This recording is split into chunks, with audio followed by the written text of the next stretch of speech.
4B, discussion and possible action including direction for auditor, controller, tax collector to provide financial information request responses to the Board of Supervisors by agreed upon timeframes. Sponsors are the budget ad hoc of Supervisors Williams and McGordy. Supervisor McGordy, would you like to introduce? Yeah, I'd be happy to introduce. So part of what we're facing as a board as we work through things like labor negotiations is having good information at our fingertips and having what is more or less a traditional and normal way of reporting our financial assets that allows us at a given moment to know where we stand. This is important to know how much money is in the Treasury, what are our liabilities, what are the trends in terms of finances coming in. And this is something that I feel should be reported on a regular basis. Most organizations have a balance sheet that they report at each meeting. And the more information we have, the more precise we can be in our decisions about how we're going to spend our money. And our labor negotiations have just been grueling this year because we don't really know for sure what we have. And it makes us reluctant to say, okay, that we're going to go ahead and increase the salaries of our employees and then find out several months later, guess what, we don't really have that money, so now we're going to have to lay off or renegotiate or do something, and we really don't want to be in that position. So that's why I feel very, very strongly about us having better information. And as we hear the story as to why we don't, we have software programs that have never been completely finished in terms of implementation. We have staff shortages. We have new people. All these things need to be addressed systematically, and I'm hoping today that that's what we can do. The point isn't to blame anyone. The point isn't to public shame anyone. It's to get this thing right so that we can function well as a good organization. We're taking steps to do things that have never been done before, like having a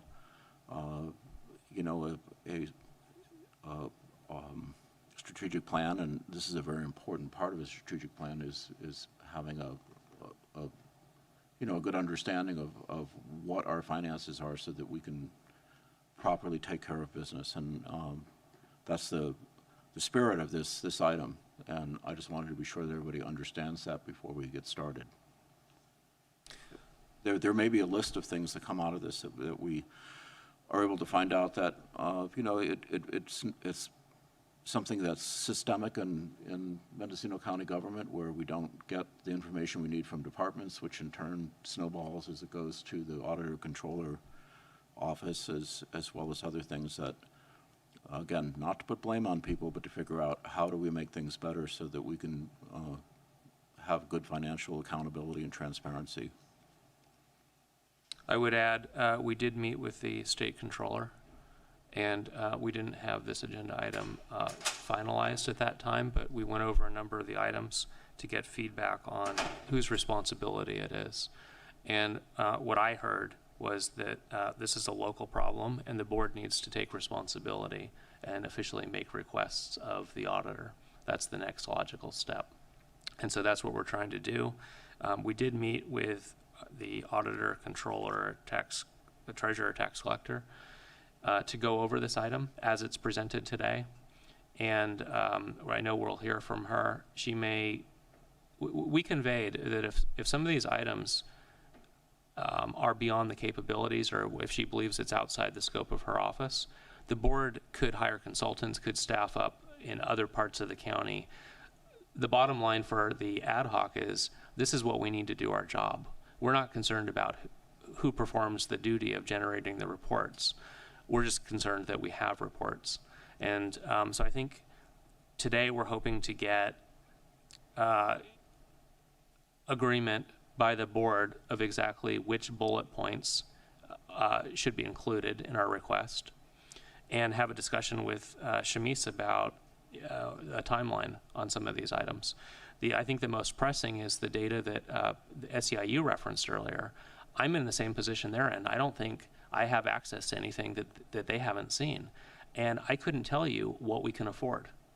And as Supervisor McGordy noted, if we commit at this point we may find later in the year, later in the fiscal year, that we don't have money to fulfill our obligations. At the same time, if we do nothing, we may lose people over the course of the year and then find that we did in fact have the money and we didn't utilize it. I don't know what we have. I know that the reporting I can get from the CEO is really our budget. We know our budget. I've read in the news the board doesn't know its own budget. We know our budget, but there's a lot outside of that budget. There's adjustments that happen in the auditor's office. I don't know what those constants are, what those formulas are, where those records are kept.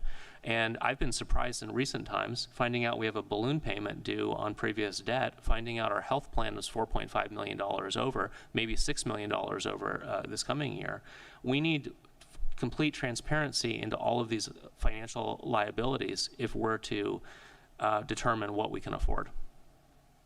So for the board, would you like to go through bullet point by bullet point in our summary of request? Or do you want to take this on the whole? Supervisor Mulhern. Can you please bring auditor, treasurer, tax collector into the meeting so that she can be part of the discussion?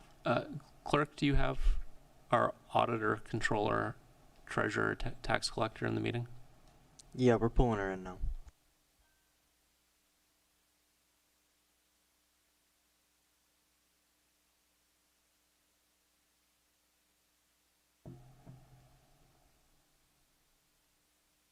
Morning, Chair Williams, members of the board, Auditor, Controller, Treasurer, Tax Collector, Shanice Covison.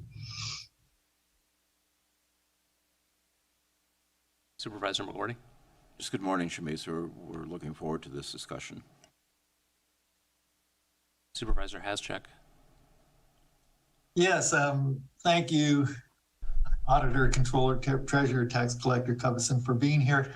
I would like to focus on these points that are in the agenda summary and make sure that Ms. Covison has what she needs to provide whatever we're asking for.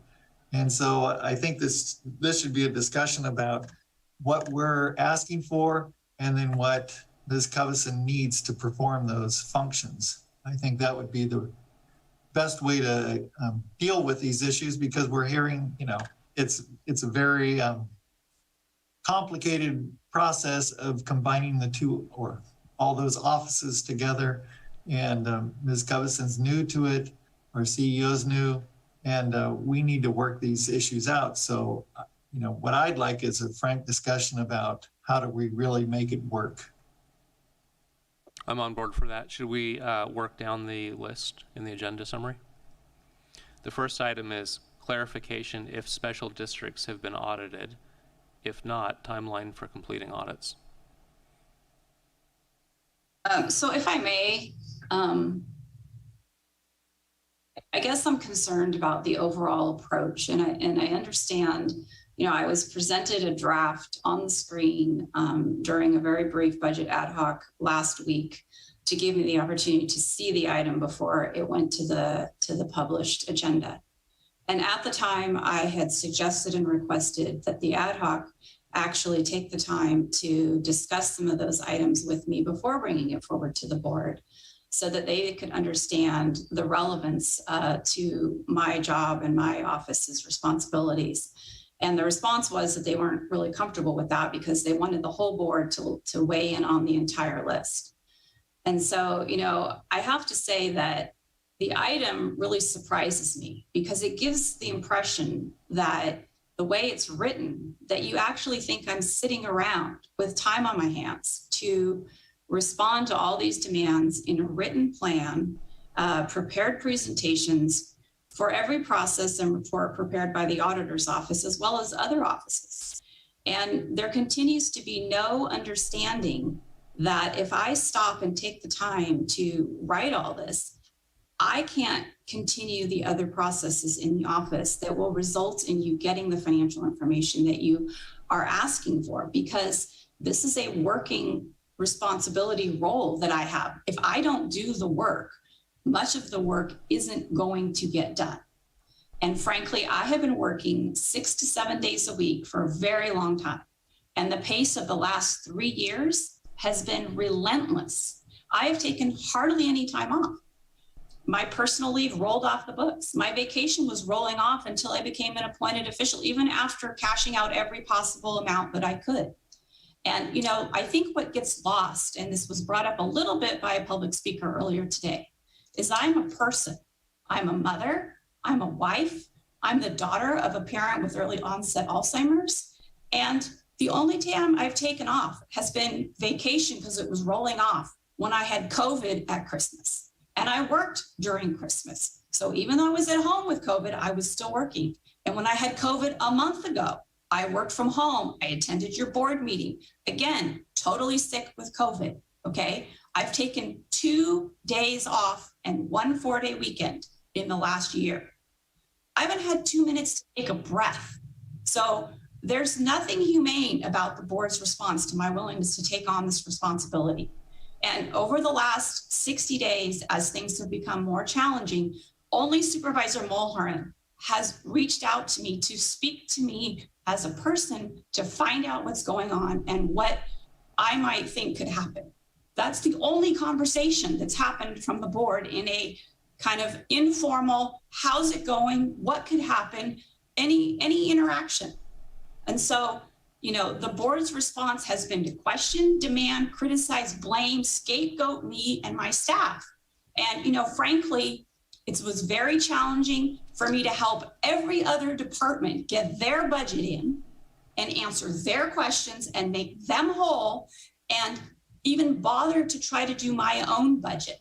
While I know the CEO's office staff knew that that was a struggle for me, but yet my department is the department who gets a $300,000 cut to the budget in the staffing line item. What just was submitted as status quo for what I felt I needed for positions that I already had. So this is not sending a message that says, we're going to support you. So I have met with the sponsoring supervisors on ad hocs, and you're not listening to the information being given in the ad hocs. Okay, you're not listening to what I'm saying. You're not listening to the input given to others on the financial statement challenges with producing the ACFR, with the problems with the tax system, and you continue to demand that staff just work harder and longer. We've had discussions in the IT ad hoc about the property tax system issues. There's been more than one discussion. It should be clear to you that some of that information can be gotten from the IT ad hoc. It is not necessarily my responsibility to answer those questions. And those that are on the IT ad hoc should know that. I shouldn't have to be able to respond to every one of these items that you've listed on your agenda. There's been, you know, very little understanding or effort to understand.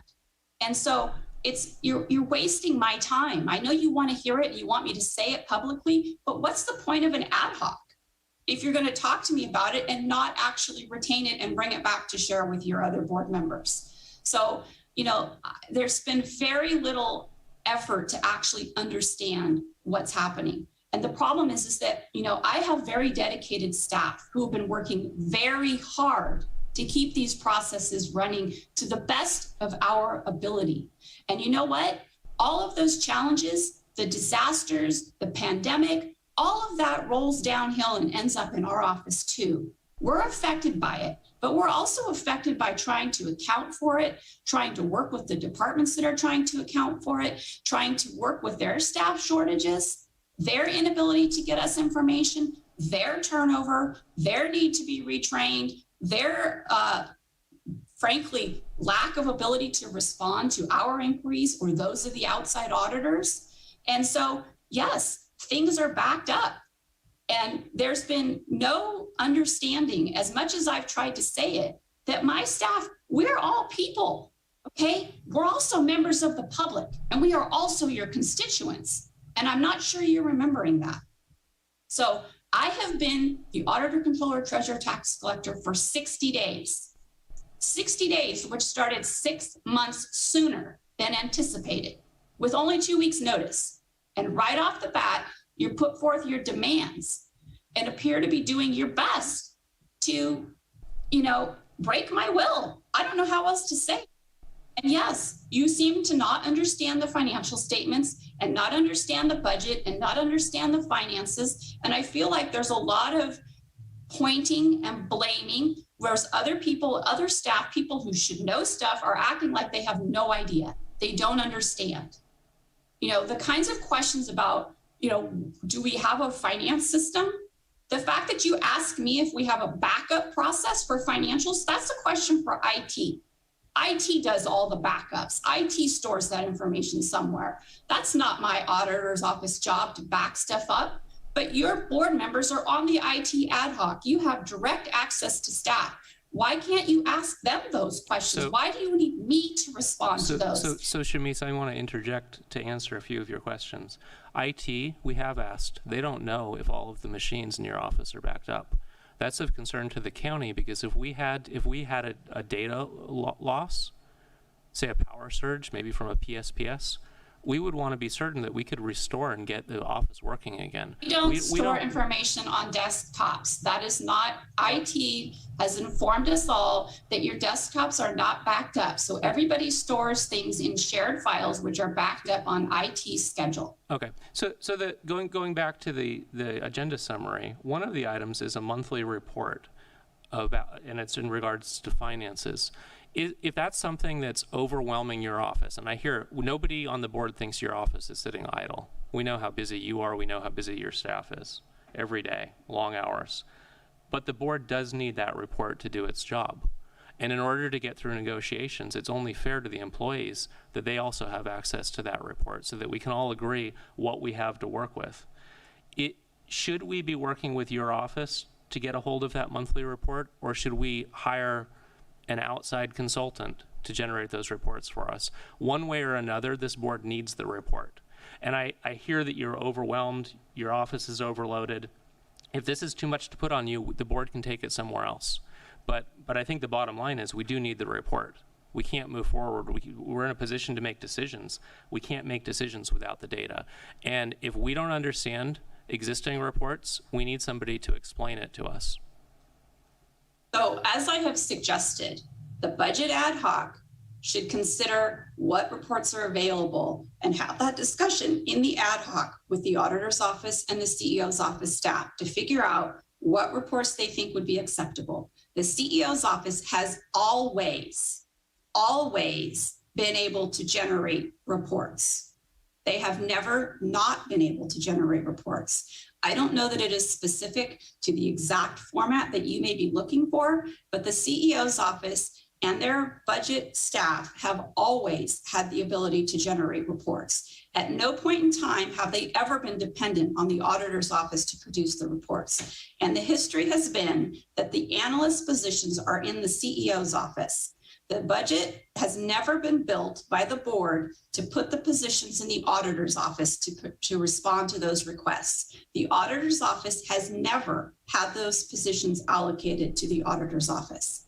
So if past CEOs have not wanted to present the information because it changes depending on whether the actual month is closed or not, or at what point in time the information is pulled in the finance system, if departments have completed their transfers or pulled their money from their realignment accounts, if those haven't been completed, that would make the information different. But the CEO's office has always been aware of those reports being available. It has not been the auditor's decision, and it has been directed at the CEO, and historically they have provided it off and on.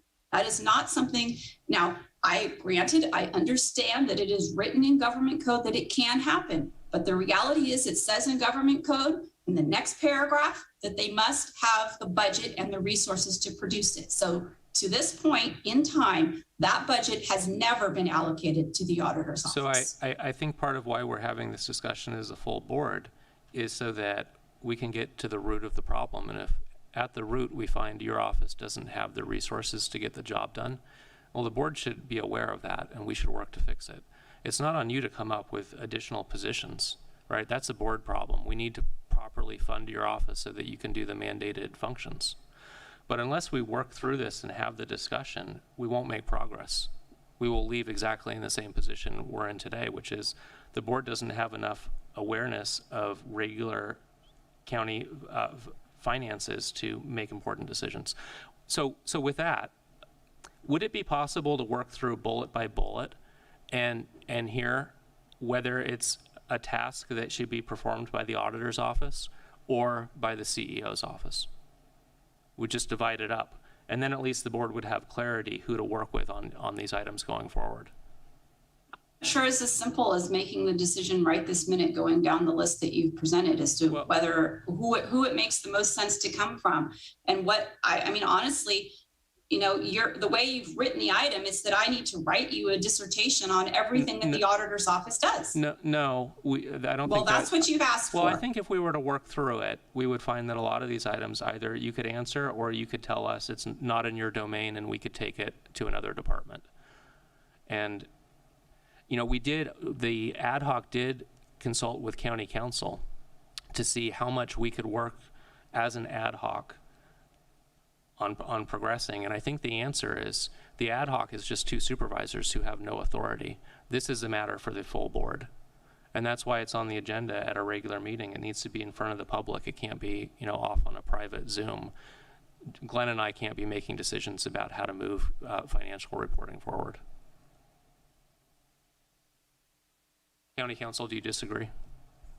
I do not, Mr. Chair. There's a bit of I think, a sequencing issue here, which is the ad hoc's going to need direction, essentially, as to what it is that the board wants to be able to work through those. I think there's a lot that you can have the ad hoc work, you know, with the auditor on to be able to work out specifics, come back with a more comprehensive plan, et cetera. But at the end of the day, I think the key policy decisions are going to need to be made by the board. And ultimately, the question of what data it is that you want is the part of the core policy decision.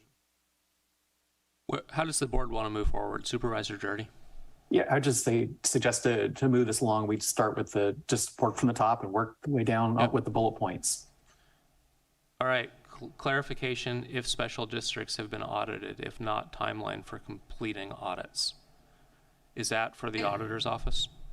The county auditor and the county have not performed the specific audits of the special districts. The auditor's office does receive the audit reports from the special districts. We do track whether they've been audited recently. We do maintain a copy digitally now. We don't have all historical audits digitized, but we do track whether they've been audited, what the most recent audit is. Some of them are not.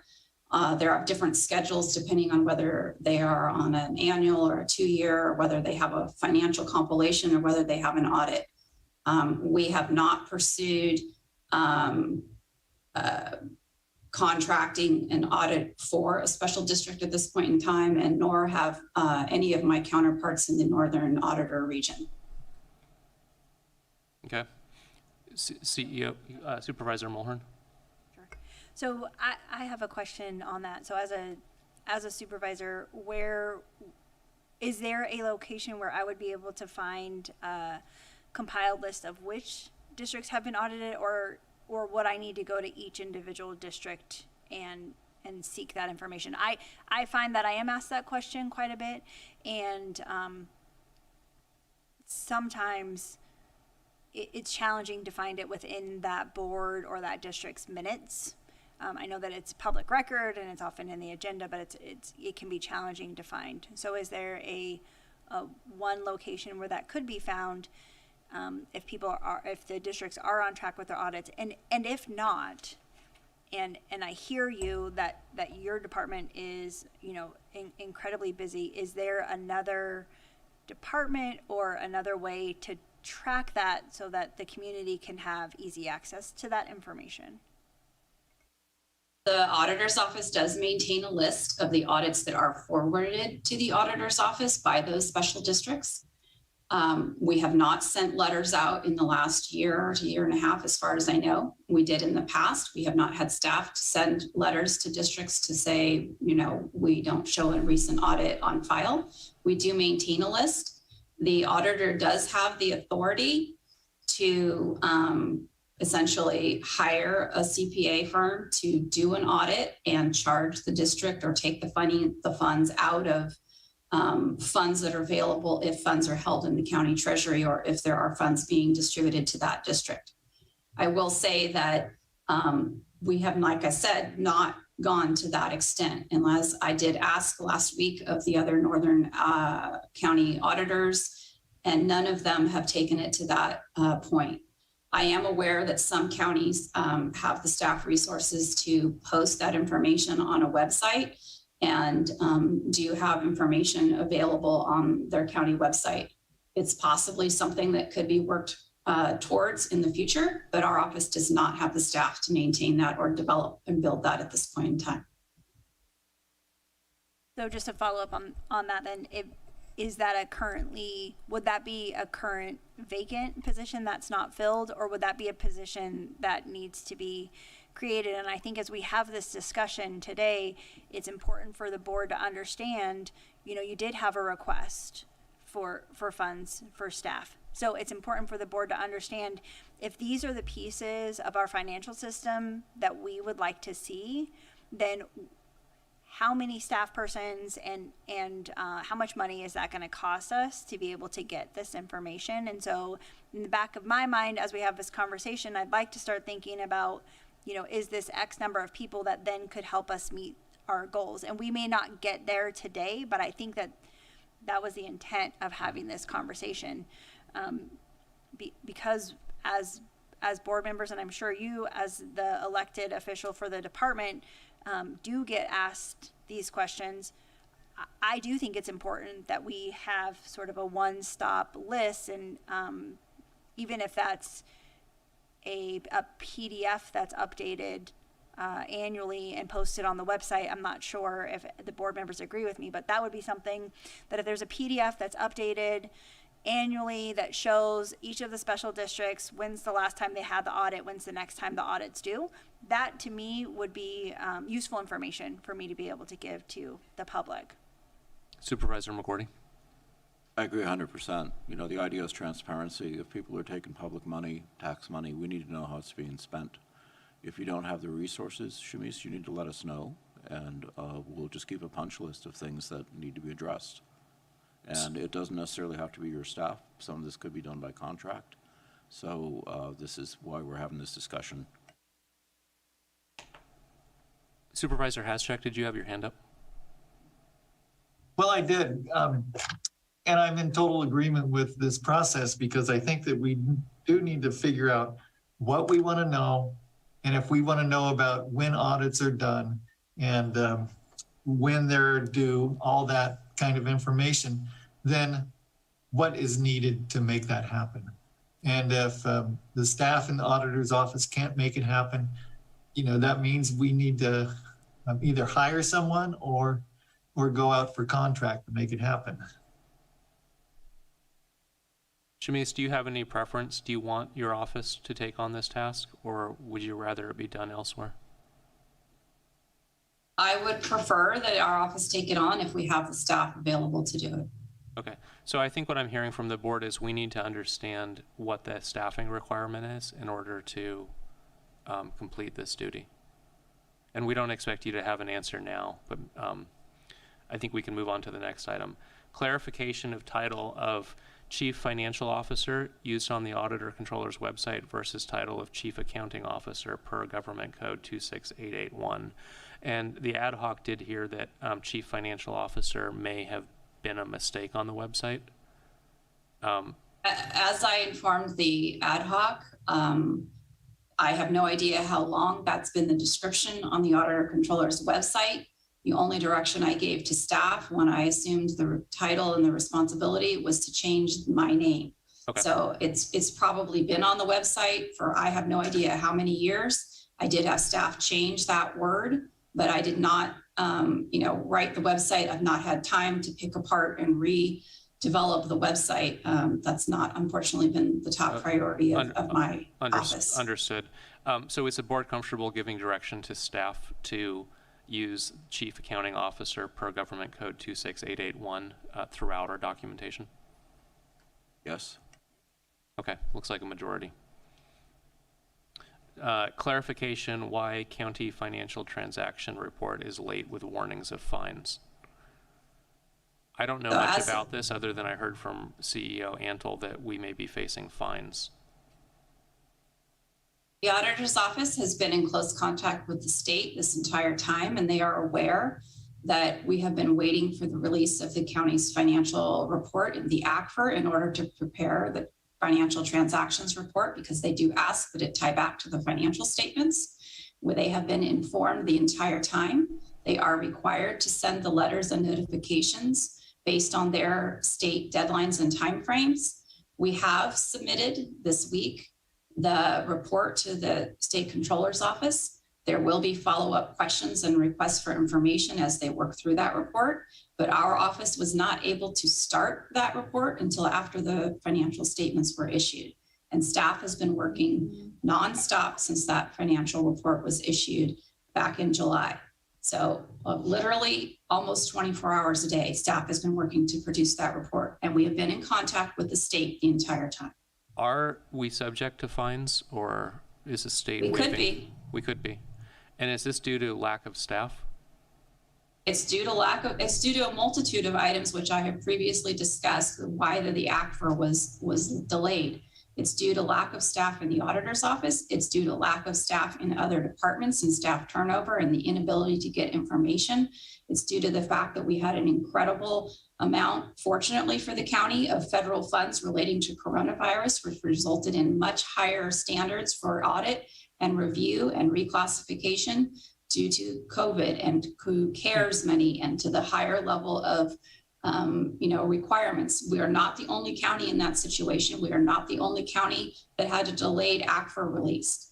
Okay, So the states, I'm sorry, let me finish. The state's deadlines did not flex with the federal deadlines, which were adjusted for the deadlines to submit your audit reports and your financial transaction reports. So, I don't know what to say to that. If the state extends by 6 months, if the feds extend by 6 months and the state doesn't match that, and we don't have the ability to pivot to a non-audited financial transaction report, there's going to be delays. So I would like to understand what the fines are. And I also want to make it clear there's no blame here. I think the board is looking at what we need to do to remedy the problem. And if this is already remedied and it won't happen going forward, maybe it's an item we can check off. But if there's a insufficiency in resources that will allow this problem to fester beyond the current fines, better that we know now so we can begin addressing it. Is that something you can answer? I have no idea whether there will be fines. I do not believe there will be fines, as the state has been aware of our efforts to try to meet their deadline of turning in the financial transaction report. We have kept them informed. We have been upfront. We have been transparent with the state. I believe they are mandated to send the notices and requirements that they have. I am not aware whether there will be fines or not. But I don't think they've had enough time to determine whether or not there is a resulting fine or whether they're willing to waive them at this point. That's helpful. Can you tell us how late the report is? I'm sorry, I don't have that off the top of my head. Is it weeks, months? I believe it's months. CEO Antle, do you have any sense of how late it is? I believe it is approximately 30 days late. 30 days. And we think it's wrapping up? We have submitted it, transmitted it through their data portal to the state. It has been submitted. There will be follow-up questions. Okay, so my only concern is there a problem with the staffing level that will continue to create these problems going forward? And what would the board need to do to address it? Is it one position? Is it 5 positions? Which positions? It's probably 2 positions at this point. And which are those? Probably, I can't speak for certain. I can't give you a plan at this moment in time. I've had 2 days to consider, answering every one of your questions. I believe it's probably 2 accountant auditor 2s at a minimum. The problem is that because the ACFR is delayed, the financial transaction report was delayed, there's also other, reports we have to work on. And we're trying to get the fiscal year end closed, and then we're going to hit the audit. So everything is kind of smashed together where normally it would be spread out over the year. But you also have challenges in the department levels that you do not have resiliency in the departments. You do not have staff that have been there for the entire fiscal year. So, getting information and having them have the understanding of how those processes would normally even work in a department is a challenge. So it isn't even just the auditor's office necessarily, but it is difficult to get information sometimes out of other offices. For instance, we have been aware that implementing GASB 87 for lease accounting is coming. We have been trying to work with the CEO's office for more than a year and a half so that we would be ready. We are not ready. We are still trying to get information confirmed. And I can't say whether it's because of staff turnover and staff vacancies, but there is information that we do not have and cannot get yet to even send to the auditors to start working on some of those transactions. So, you know, and I can't say, unfortunately, whether these are permanent, ongoing, forever positions. So yes, we probably need positions. And I have considered that we may need to just bring in and see if they're even available, some maybe extra help staff or contract staff to work on some of these other reports. Supervisor McCourty. So Sharice, I'm curious, you know which departments are behind, and you don't have to identify them, but can you work with the CEO Antle so that she can also augment some of their staff to get things up to speed? I can put forward the information and we can all hope that there are people willing to do the work, to come to the county and do the work. So I can tell you that recruiting has not yielded a lot of very viable candidates. So I would actually like for that information to be available to the board. I mean, we can direct the CEO if other departments are not providing what you need so that you can do your job. I know this is getting operational, but we're at the point where we need a solution, and I'm ready to back the solution. I don't care whose idea it is or who does the work. I just want it done. I see some nodding heads. All right, let's move forward. Under policy and procedures, documents or diagrams describing county reporting methodologies. The board doesn't have a good sense of how all of the reporting works today.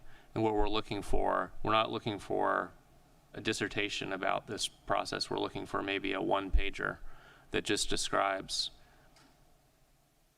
the reports that are generated, who generates them, and the dependencies, so that we can get a better handle, so that we don't ask you for something that really should come from somewhere else, or so that we understand if we ask you for something and your dependencies aren't met, you can't possibly produce it.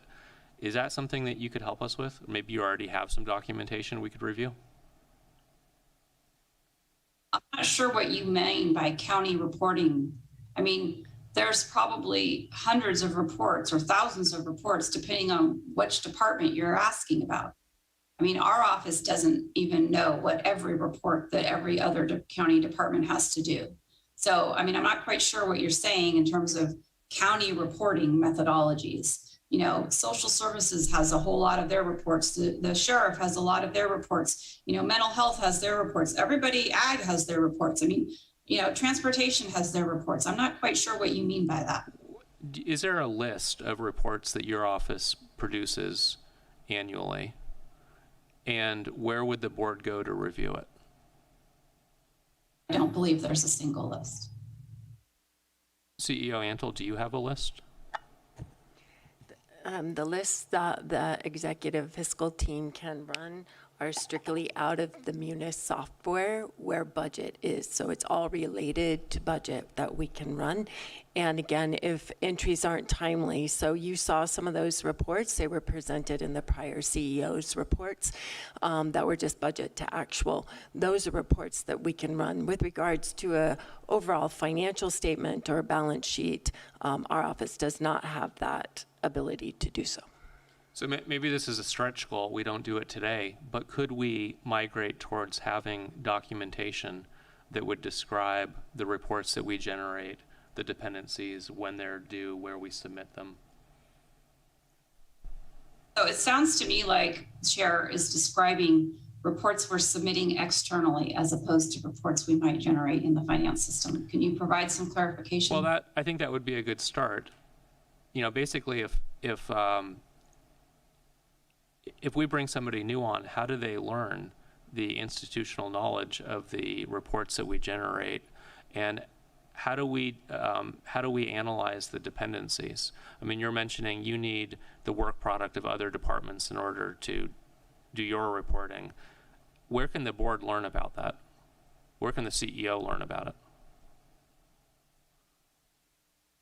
Is it from having a conversation, or can we have some documentation that would describe that contract between departments? CEO Mulhern. I'm sure somebody can work towards it, but I can tell you, I don't have staff right now that can stop what they're doing to compile every possible report that somebody's doing and describe to you the reporting methodologies. So it's, maybe it's something to work towards in the future, but I can't tell you that right now. Supervisor We Mulhern. individually have the areas that we are responsible for reporting on. But I don't have staff that can stop what they're doing, because I would be stopping them from productive work in order to do Actually, that. let me interject. The goal of the discussion is to identify where we need additional resources. So we're not asking your existing staff to take on more projects. We know they're already 100% or more.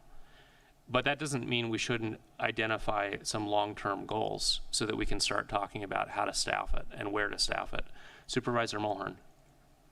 I think this particular conversation is really lending itself more towards desk manual and we really should have those for every position, every department head, so that if somebody wins the lottery and moves to Aruba, the next person picks up a binder and knows what to do.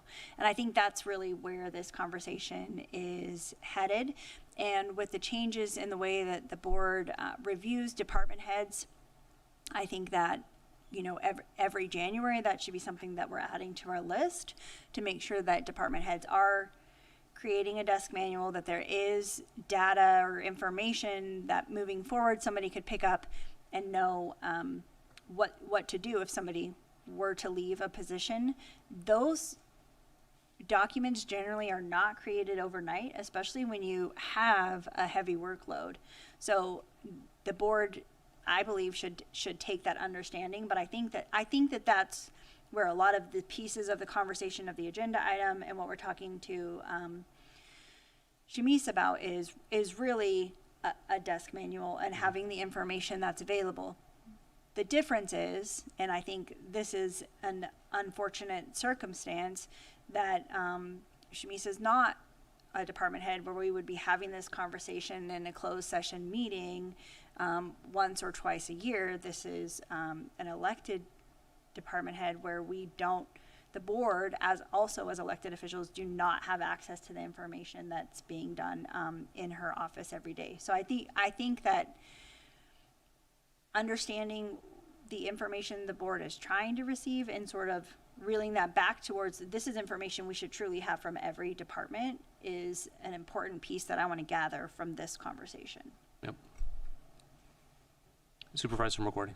Well, I think it's also important to sift through and know which ones are the usual and customary reports that the board needs in order to function. And what we don't want to do is just fall into what I call paralysis by analysis, where there's so much information, you really can't make good decisions. And I think this is something that perhaps the ad hoc can work on with some of our consulting organizations like CSAC and RCRC as to what financial information is most important to get for us to make good budget decisions.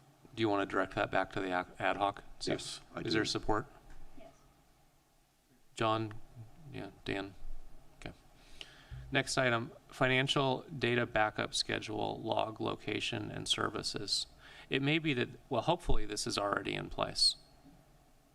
But I think the board would like some assurance that we're backing up all of our financial information. We have asked IT. They're not 100% certain. They have a system for backing up, but it assumes that the department is making use of those services. So I guess, Shamise, you may be able to answer and we can just check this one off. Are you confident that today all of the data systems in your offices are backed up? The only data systems I'm aware of that we have on our computers that are locally stored would have been historical and no longer in use data collection tools from the state. Otherwise, everything is submitted electronically online, and all data files are stored in shared drives. And in IT is who backs up all of the shared locations. We don't, no staff stores information that they would expect to be backed up and kept if there was a catastrophic failure of their computer. Okay, I can live with that. And last, the Excel files that were touched on at one point, where adjustments are made to the data that comes out of Munis, would that be on the share as well? Not a local computer?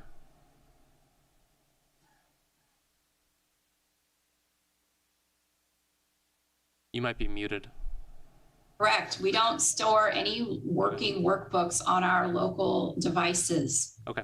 We are all painfully aware that most of our spreadsheets are so big it would blow your mind. Okay. We do not store them on our desktops or on our computers because we know that we do sometimes have to go back to a backup. So we do not.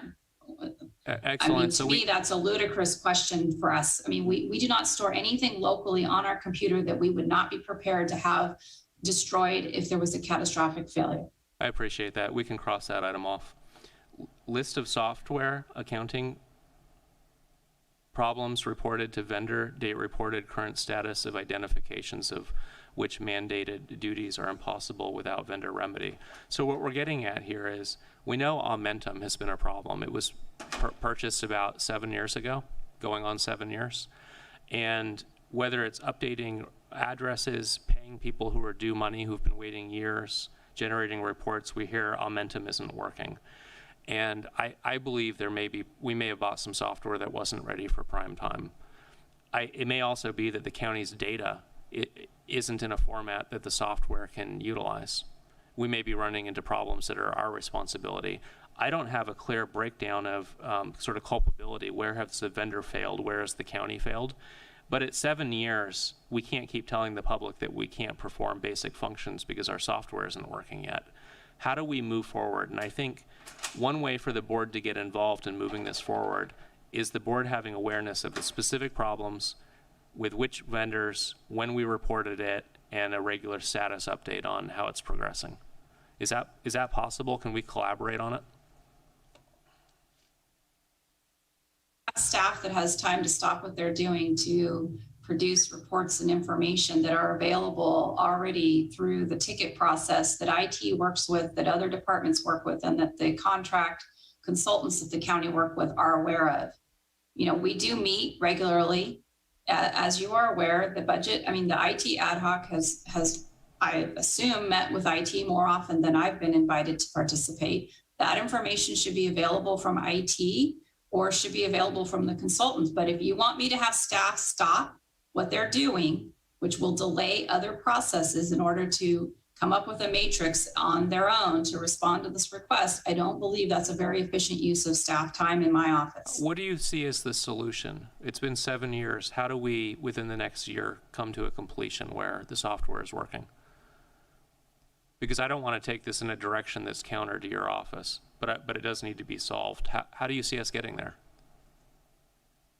Well, I know that staff has been working with the vendor to try to resolve some of the historical issues with the supplemental bills and with the balancing that we have been, asking them to address for a year. And they apparently have dedicated resources and have been working through a lot of those items in the last couple of months, which is again taking staff time from the county side to help work through those and troubleshoot those and actually try to validate that information appears to be going in the right direction.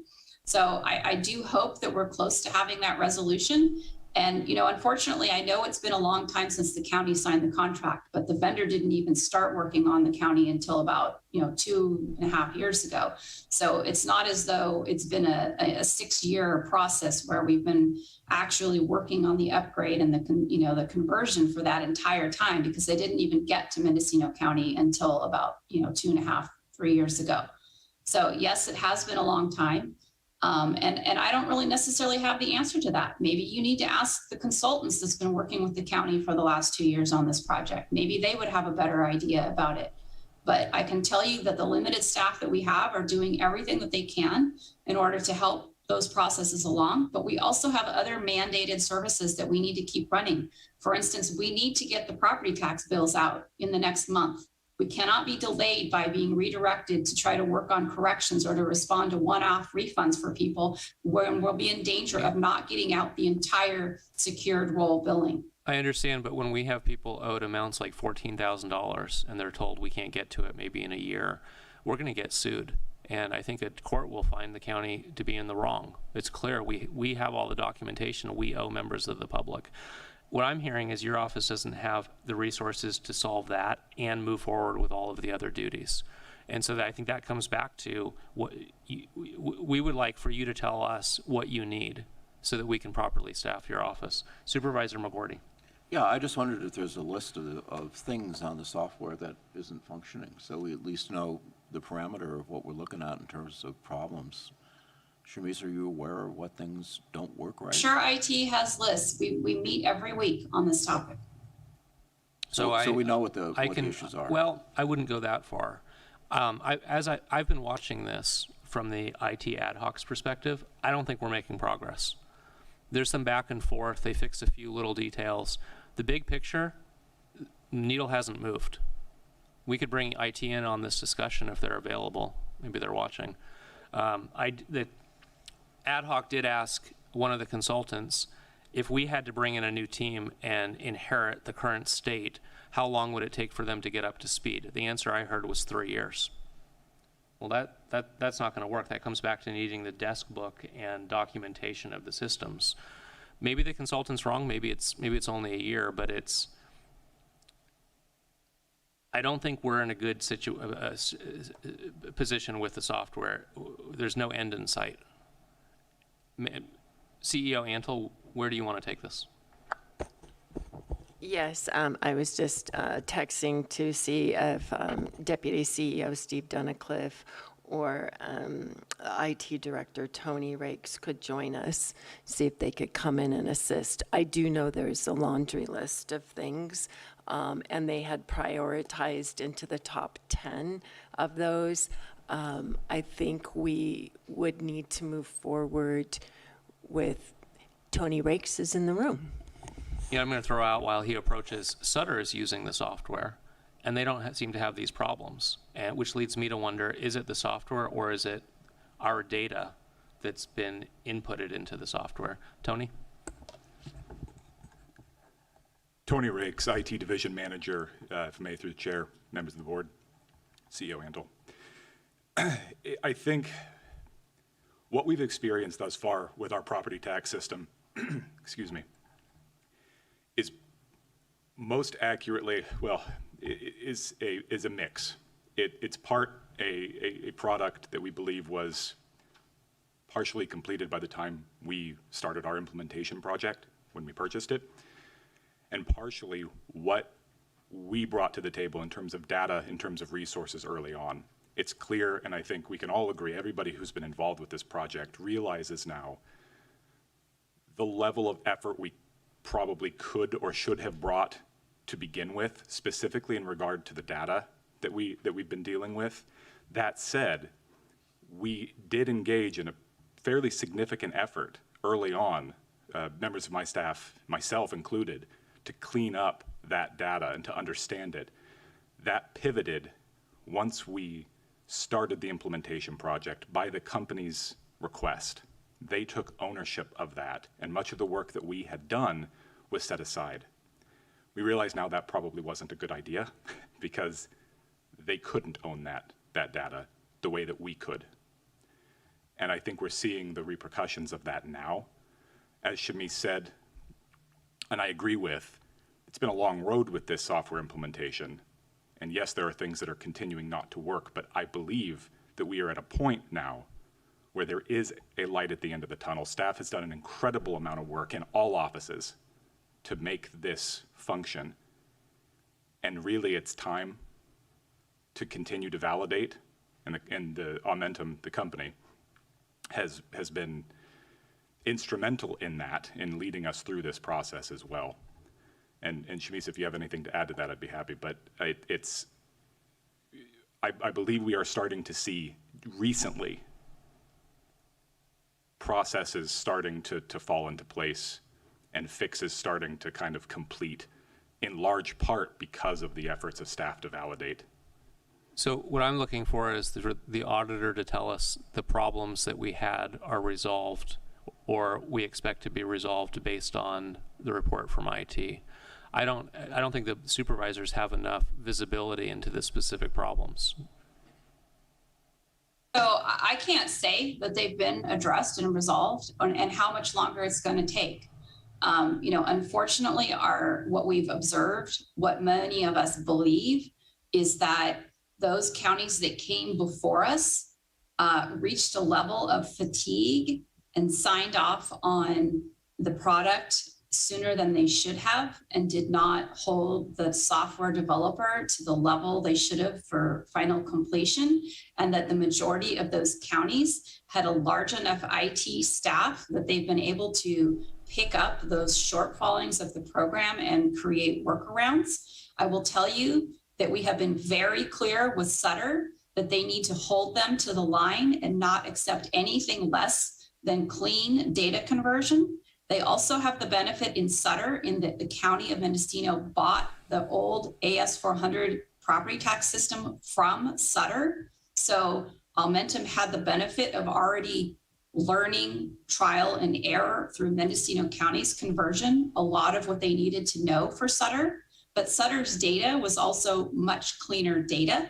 And they also have a project lead who's worked for their county, I believe, for over 30 years in property tax in their IT department. So they've had a lot of benefits to coming behind us, unfortunately. But we have made it very clear to everybody who followed behind us to not go live until everything was very clean. And so they have listened because of our pain. And so I cannot say for certainty because Almentum has shown to have kind of fits and spurts of attention to our issues, but I believe because they are almost done with all of the counties that I believe are on their list for implementation for California, that they have been able to rededicate resources to trying to clean up Mendocino County and finally resolve some of our outstanding issues. But they've also learned from Sutter about what they should have done and how they could go back and try to undo and reconvert some of our data. So that's what's been going on, I believe, for the last probably 2 months. But I can't say for certain whether we're at the finish line and how much longer that's going to take. I do know from staff reporting to me that current functions that we're trying to perform right now are also having issues. And so it's kind of unfortunately as though no single process with this product has gone from start to finish without problems at this point in time. So, we are trying to work with district data files to get those into the system because we have their direct assessments that we need to have on, in the role. We have other processes that we're trying to work through with them to try to just get, the bulk of the tax bills out in the next 2 months. So, going back and looking at those converted supplemental bills that they handled incorrectly. They were 2 bills that they then joined together that then payments didn't apply right in ways that we never had anticipated has made it very difficult to issue corrected bills on data that they are actively working on, that they are actively, reconverting, that they are actively writing scripts on. So it's been a real challenge. And I will not say with confidence that they've achieved anything at this point because there are always issues that come up. We think everything's great, and then there's something else. So I've learned I'm not holding my breath. I can't. Supervisor Mulhern.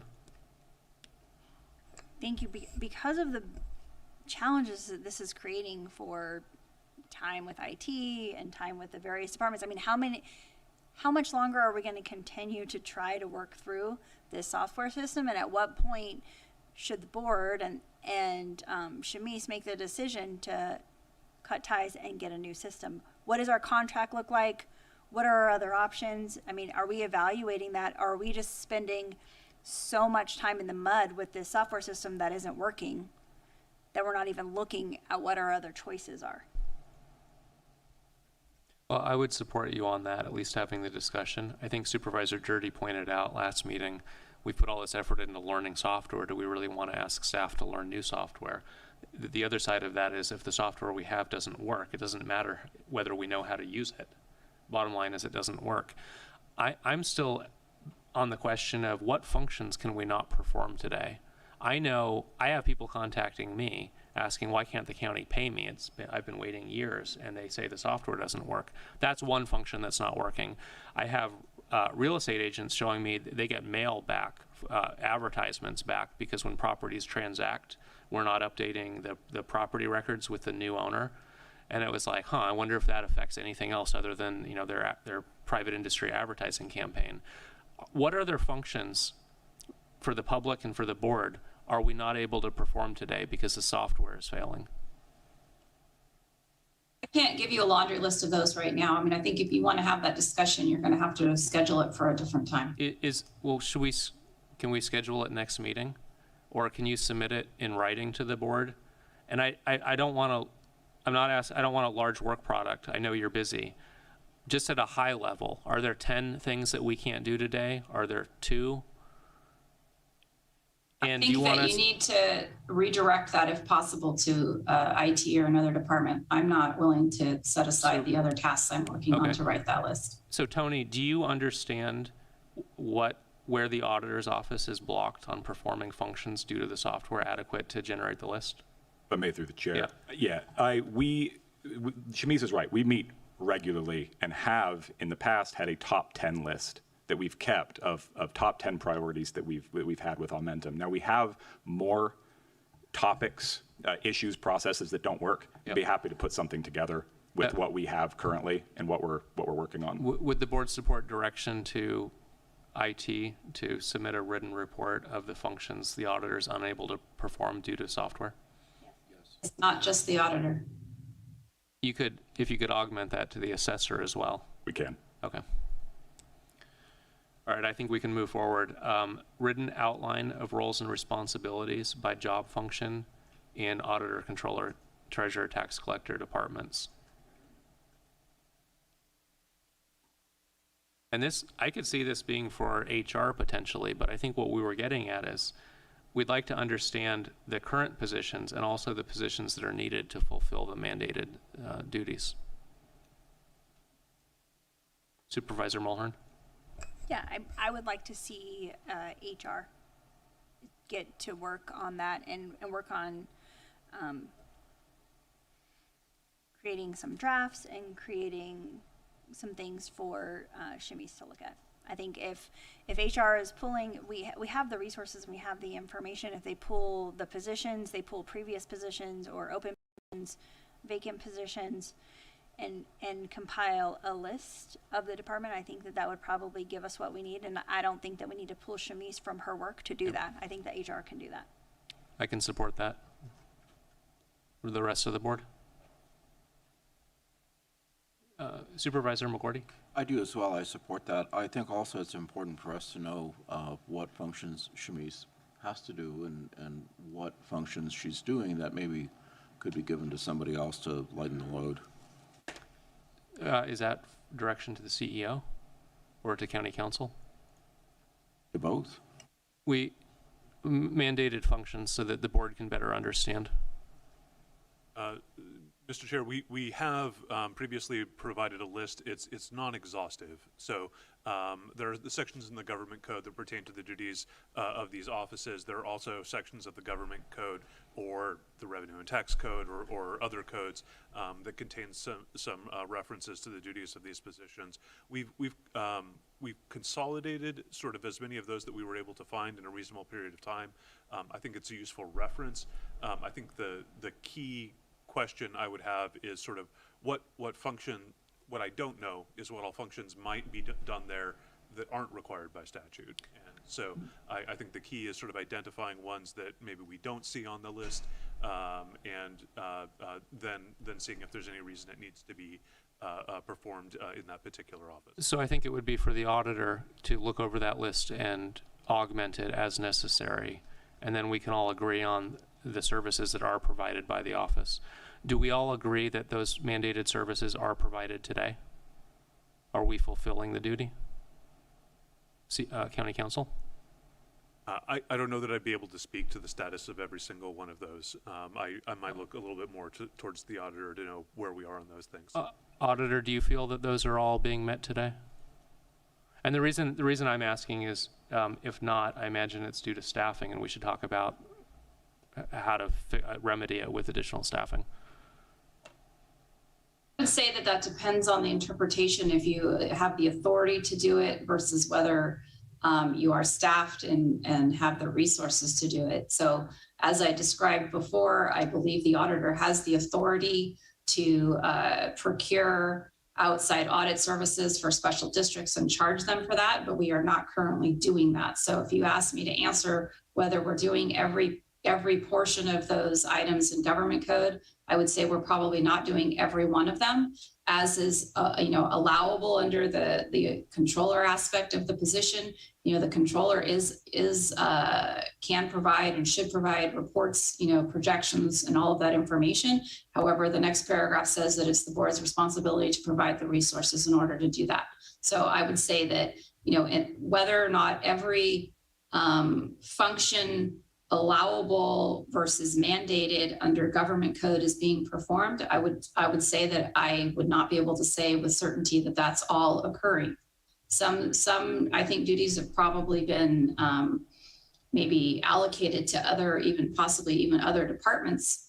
But that's a long-term discussion and review. It's not something that's going to be simply able to be answered in terms of whether every bit of it, because there are obviously a multitude of things that take place in revenue and taxation code, in other functions that are not going to be simple to parse out. Should we direct that back to the ad hoc to work with the auditor? I'm not sure whether it's just the auditor or if you still want to involve other county resources. I see a majority. Supervisor Haschek?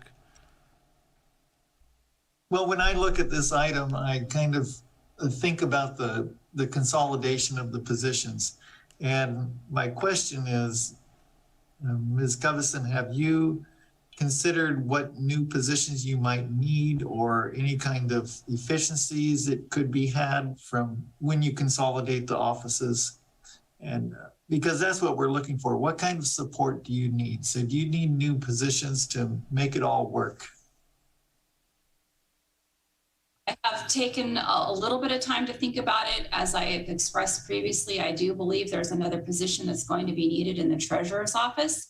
I have stopped short of actually requesting a specific job description because it's taken a little bit of time to determine what responsibilities would really be attached to that position. And that does cover the majority of the treasury oversight responsibility, but there's also some functions that could be done in more of a reporting and tracking aspect of it. There's also the issue of, how far the board wants to go with regard to TOT. And I think TOT is a different discussion than today, probably. And maybe it would involve probably more research and information and a specific discussion with the board on how they want to handle the transient occupancy, payment, tracking, reporting, auditing function, whether we want to procure outside services for that or not. So it's kind of hard to say that I know exactly what all the functions are that I think should be staffed in-house. And there's also other items that maybe don't belong in the treasurer's office and should be parsed out. I think the treasurer's office in the past has done the bid elections. I'm not quite sure why those need to be in the treasurer tax collector's office. So there probably are a few items, but frankly, as I've said already earlier today, I've only been in the role for 60 days. And a lot of that has been working on trying to, get the reports out that were needed. Yeah, I didn't anticipate that in this role, I was also, going to need to be dealing with the certificates of participation, which has taken a lot of my time as well. So, I've not had the opportunity, as I mentioned, taking on the role 6 months sooner than anticipated, and I've only been in it for 60 days. It's kind of been just trying to make sure that we're covering the bases that we have right now, and not a lot of time to be stopping and thinking about, what makes sense, where do I see, possible changes. And, as was reported by myself and also the outgoing treasurer tax collector, we did not anticipate there were necessarily going to be efficiencies, and that some aspects of the consolidation will result in a requirement for additional staff and additional outside audits. That is the nature of combining the office. It is not necessarily going to result in savings and efficiency. It may result in better communication between the offices, and it may result in some improvements in other areas, but it is not necessarily going to have additional savings or efficiencies or reduction in positions. Supervisor Jordy. Yeah, Shamice, I appreciate you bringing up the TOT and looking at, what might be the best strategy for both collection and for audits. And so I realize you got a lot on your plate right now, but what would be the best way to discuss, say, with the budget ad hoc, with the CEO's office, sometime in the foreseeable future, about what that, what are the options available? My basic understanding is that I think the cities don't necessarily perform an audit themselves of the lodging operators, that they will hire an outside consulting company that will review the books of a number of operators. And so if that is true, that might be a better option, because my understanding is there's been a vacancy in the auditor's office for a couple of years now for the particular person who was doing the audits of the larger operators. So it's been a few years since that function's occurred, as far as I understand. And then just finally, an example, obviously it's a big part of the county general fund from the TOT that goes because it's all goes to the county general fund.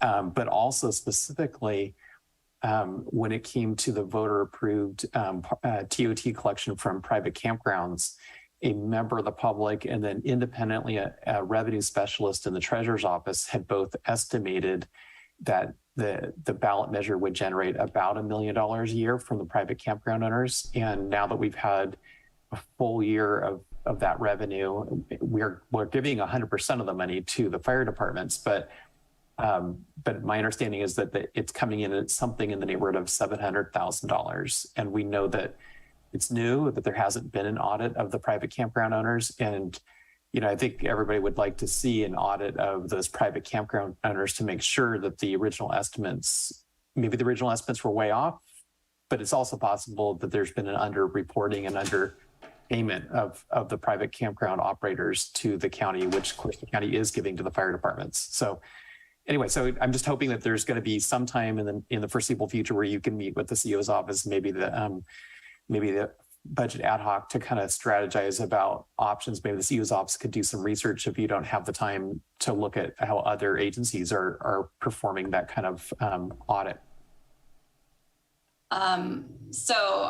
Supervisor Jordy, those are good questions. I have done some research and did do some inquiries with some other counties. It does seem that a lot of the cities use I think there's about 5 software consulting firms that provide the data scrubbing services, and they also go as far as doing the receipt and reporting aspects and audit, depending on how much you're willing to pay for those services. And there, one of the concerns, I think, as Julie Forrester and I were looking at it, was that because of the county's efforts, I think it was probably 5 years ago, when purchasing the software, the host compliance software, and actually dedicating a lot of staff time to making sure they brought establishments into the participation, that we actually have a pretty good level of participation, and that it actually seems as though there's maybe not as much to be gained from paying the fairly high price to those other providers. And so it is an analysis that probably needs to take place in terms of, is it worth it to staff up on the county side, or is the county willing to perhaps consider a contract that may be based on the cost of the contract, and also the potential additional revenue may only possibly break even, and not necessarily generate a net increase to the county because of the cost of the contract. But those are certainly options. And now, I think 5 years ago, I don't believe there were nearly as many participants in that market. And I do think there are more, it's probably more more competitive, but there's also a lot, the product is also, provides a lot more services. They also, some of those same vendors also provide business license, collection and issuance processes as well. So I do think that's something that the county would want to look at in the future. One of the concerns that I've had is that part of our contract with Aumentum does relate to business revenue and the TOT collection services. And so we're kind of already spending money on that side, although they've kind of indicated that they want additional funds to fully build that out. And so we've kind of put the brakes on that to not maybe pay them to build out much more of that functionality until we can see what other options are maybe available by contract from somebody who's already fully developed a TOT process. So I'm not sure the board would want to decide whether that's with the ad hoc or if that's a separate committee to look at the TOT aspect of it. Supervisor Jordy, was it just an idea for discussion, or do you want to give direction, and to whom? Well, I hope we're all in agreement. We want to do it. It's a matter of prioritizing all of these things. And so I realize that everything can't be the top priority, but I'm just hoping that it can be a priority, that it gets addressed. And there's the host compliance software in that company that looks at, as I understand it, principally it's been used in the past by the county to look at Airbnbs that are not reporting to the county, vacation rentals.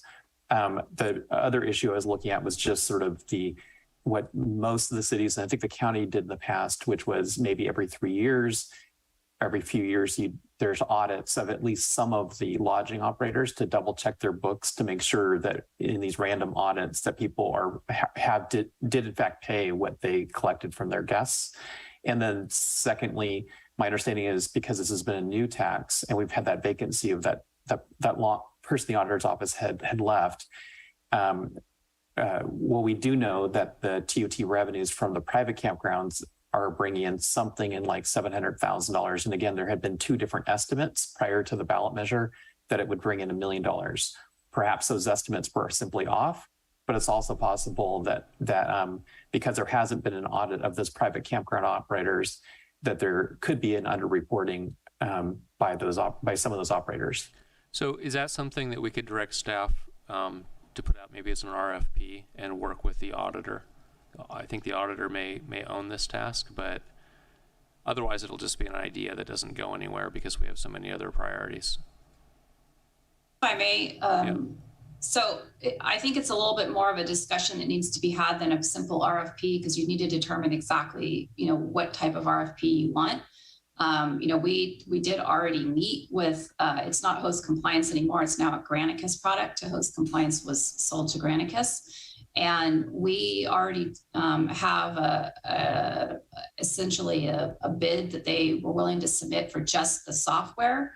That would require staff to be able to operate the software and to run the data analysis portion of it. It's my understanding that from the software alone, we should be able to determine whether people are reporting, fairly accurately, because it does, scrub data from all of the different property rental sources and come up with a projected amount of room revenues that it should be being collected based on those reservation calendars that are, in those various different softwares. But that only kind of provides information on whether we think somebody's accurately reporting. It doesn't actually fulfill the audit requirements. So the question is, do we want the RFP to be just for the software, or do we want the RFP to include the audits? Do we want the RFP to just include 25 audits, or do we want them to include every location audited at least once every 3 years? Do we want that to include the payment collection and reporting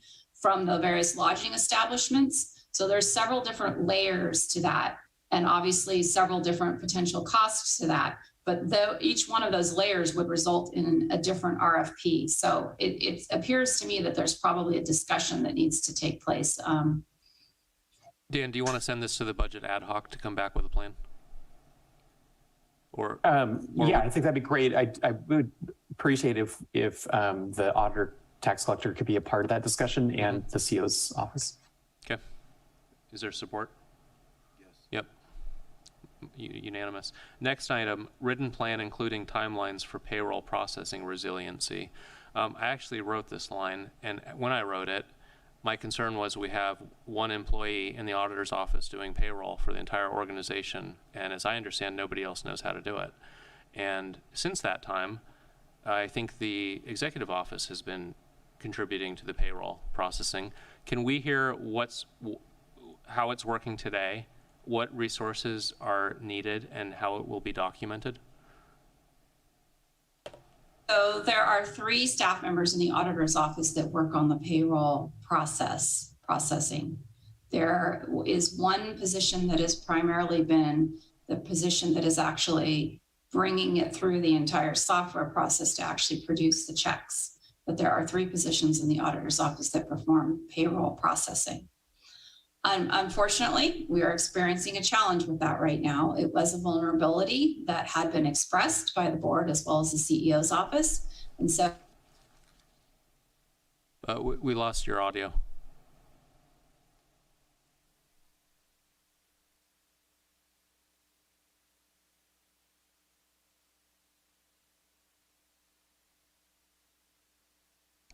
Shamice, we can't hear you.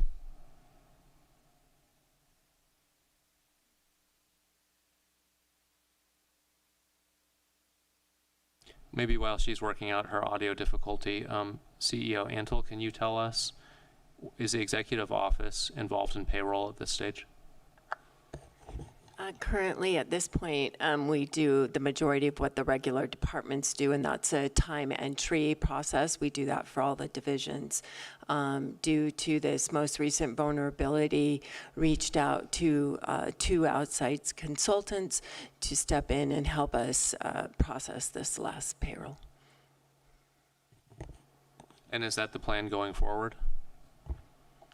In the discussion with Ms. Cubison yesterday, she asked if the executive office fiscal division would be willing to take on payroll.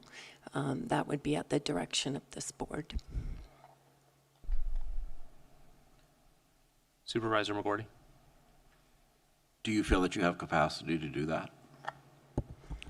I believe we can build the capacity to do so. It would require, I would expect a 6 to 8 week transition period, and we could build some resiliency into that plan. County Council? Mr. Chair, I was just going to suggest that if we're resolving some technical issues, this might be a good time to give staff a morning break. Yep, agreed. Staff, do you want a 15-minute break? Yes, but Supervisor Jurdy, can you please just speak momentarily so we can test the Zoom audio? Sure. Is this audio coming through? Yes, it is. We just wanted to confirm that it wasn't on our end. So yeah, we're good. Okay, so let's take a 15-minute break. We'll be back at 11:30. We left off on payroll processing resiliency. hello, I'm back. Can you hear me? We can hear you. Okay, I don't know what happened. My Zoom just crashed. It wasn't my mic, but. Yeah, it happens.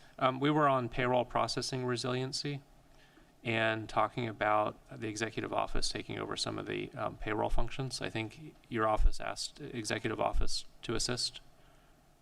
Yeah, so I did speak with Darcy the other day and ask that she take over the payroll processing responsibilities in the CEO's office.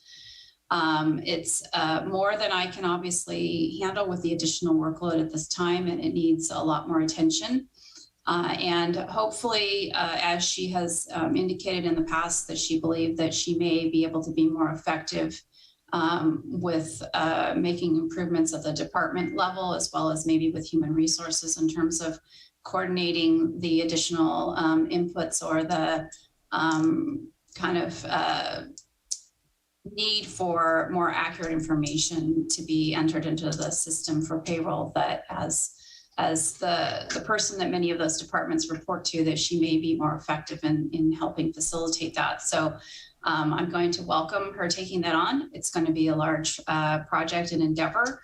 There is a lot involved with that payroll processing, but I'm appreciative of the fact that she is going to help transition that to her office, and that's going to need to happen as soon as possible.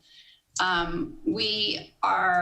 do believe that the current function, the way that it functions right now with the 3 positions that are essentially involved with validating the data that comes in and then actually, shepherding it through the process and producing the checks, I do believe that that's going to need at least 1 more position to be effective, and possibly 2, depending on the efficiencies that can be realized by working more closely with the departments for their payroll input, and whether most departments can be brought along to using import functionality, which does help result in a reduction in errors and processing. But there is definitely a level of responsibility that needs to be taken a little bit more seriously at the department level, in terms of, validating information and ensuring that employee accruals are not overdrawn when they're submitted to the auditor's office for payroll. So there are some additional areas that hopefully departments can be encouraged to take on responsibility for processing, and hopefully, the CEO's office will be able to be more effective than our office has been able to be in the past. So on validating, it's my understanding only the auditor can cut a check to pay one of our employees. That in the end, it's really on you. If the executive office is putting the data together, will you spot check, or I imagine there's still some workload on your side to make sure that all of the payments are accurate? Is that true? I'm not sure that it's going to be effective on an actual live time in the production process to try to hand off, in the middle of the actual production. I do think that it would probably be a good idea to just request an actual payroll specific audit be added to the list of audits when the outside audit firm, or even if it's a separate firm, I don't really know that it has to be the same firm, but that an actual payroll specific audit be done in order to help make sure that, the proper separation of duties has taken place, and, to help ensure that those calculations are happening accurately. I would, if in an ideal world, if we were able to staff the auditor's office to the level that we had, a couple of internal audit staff positions available to do that, I think that would be something that would be possible. But I'm not sure how practical that is. Just because of the short time window when you look that departments actually submit their time by 10 a.m. on Tuesday, and we have to actually cut checks by Wednesday afternoon at 5 o'clock. So there's not a whole lot of time in that, limited, less than 48-hour window to actually, review those entries. There are a lot of processes that have been in place where, you can run various comparative analyses to determine, what changed between last pay period and this pay period, in terms of pay, individual pays, or, just, employees. And the processes we do have in place would kind of indicate, what changes we anticipated to see, and did we see them?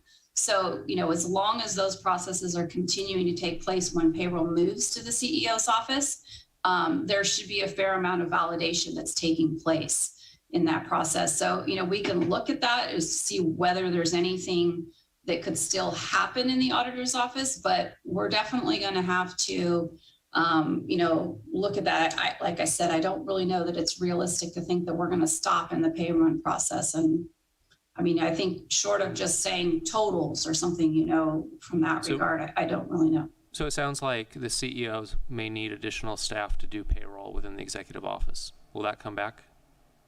Well, I think she will likely need to, absorb the 3 positions that the auditor's office has, and support those staff that are currently doing the job to the best of her ability. And I do believe that probably at least 1 more position should be dedicated to the current structure, if the current structure is to remain the same.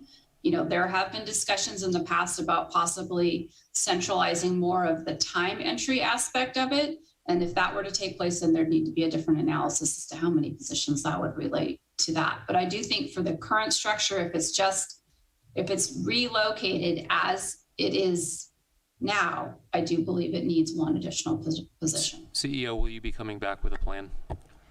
Absolutely. We'll bring back with a plan. As this just came aware to me last evening, I plan to have a transition type meeting set up tomorrow and start working through these steps and definitely bring a plan forward. And the validating or auditing to make sure the amounts are correct, who will be, Shamise, do you do that yourself today? Or who in your office checks verifies that the checks issued are in the correct amount? Well, the payroll manager or the accountant auditor there's two accountant auditor, two staff positions. So that function will need to remain in your office, as I understand. I don't think the executive office can take on responsibility of auditing the check amounts. Well, I think they'll need to take on responsibility of validating that what their inputs, what they believe their inputs are, or what their outputs are. County Council? I think. I'm sorry, could you? I'm concerned that I don't think the auditor's office can delegate the responsibility of auditing the check amounts. I think ultimately that falls under the auditor. The executive office may be able to prepare the payroll data. How will that work? So I can speak to a little bit of how I've heard of this working in other counties. So the requirement by statute is that no check is to be issued except on warrants by the auditor, meaning the auditor has to be the one that signs off on the check going out the door. My understanding is that the model that gets used is that payroll information gets compiled, gets submitted to the by some other department. Some places it may be HR.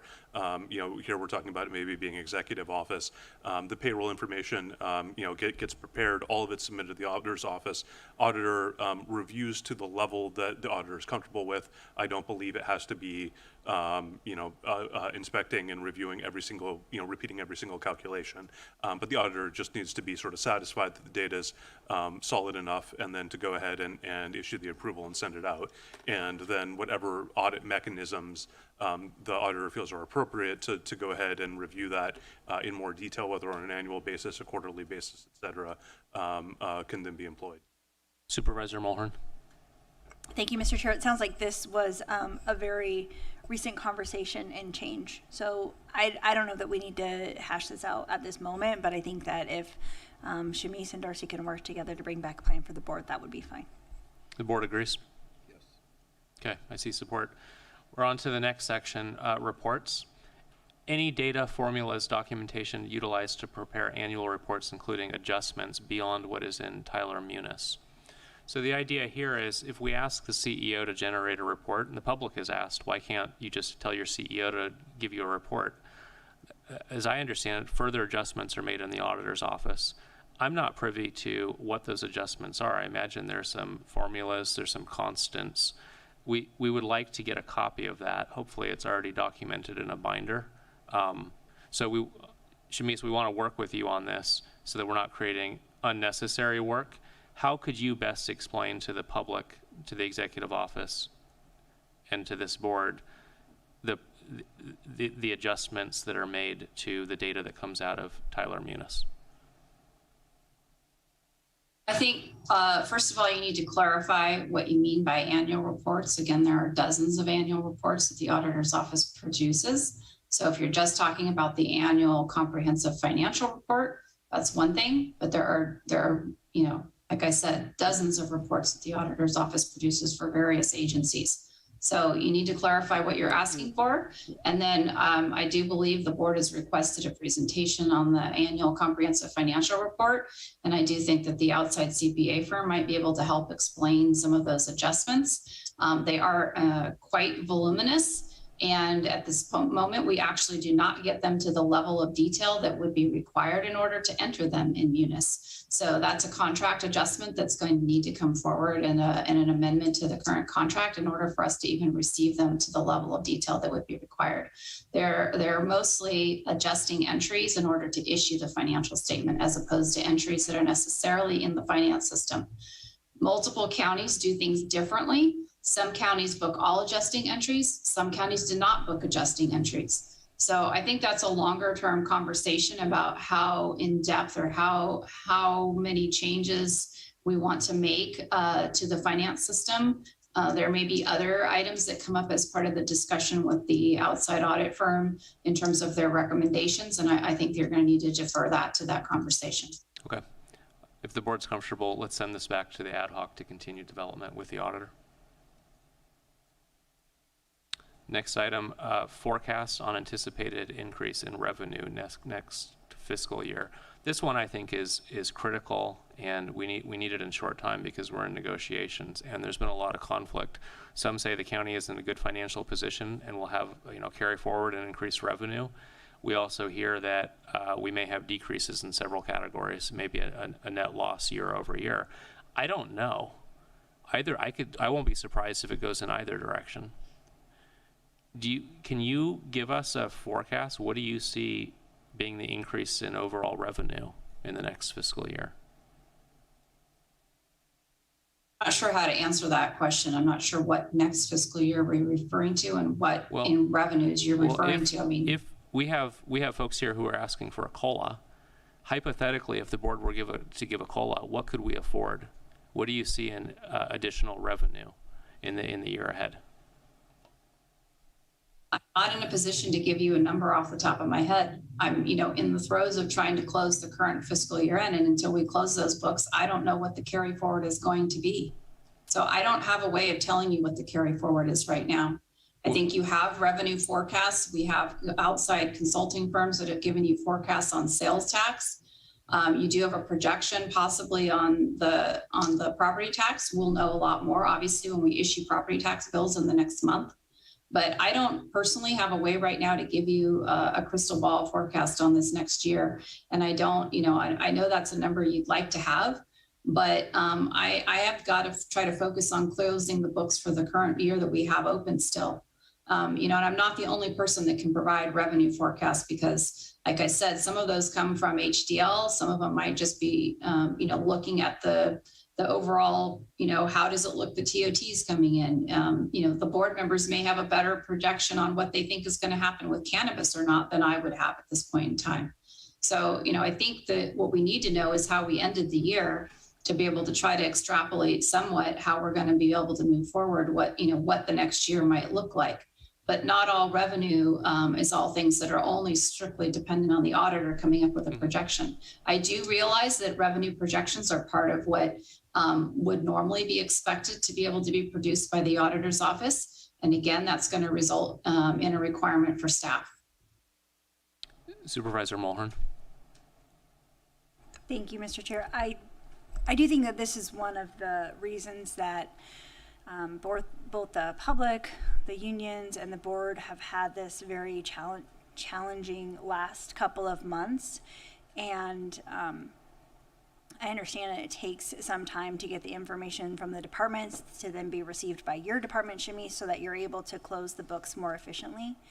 And I think that, again, with the opportunity that the board has to be more interactive with the department heads, that really needs to be a priority of the department heads and of the board, to making sure that that information is closed out and submitted to the auditor, treasurer, tax collectors quickly as possible so that we can get those numbers. I also think that we need to manage expectations with our bargaining units. There's a certain posturing out there that the board is not providing information. We're trying to have accurate information that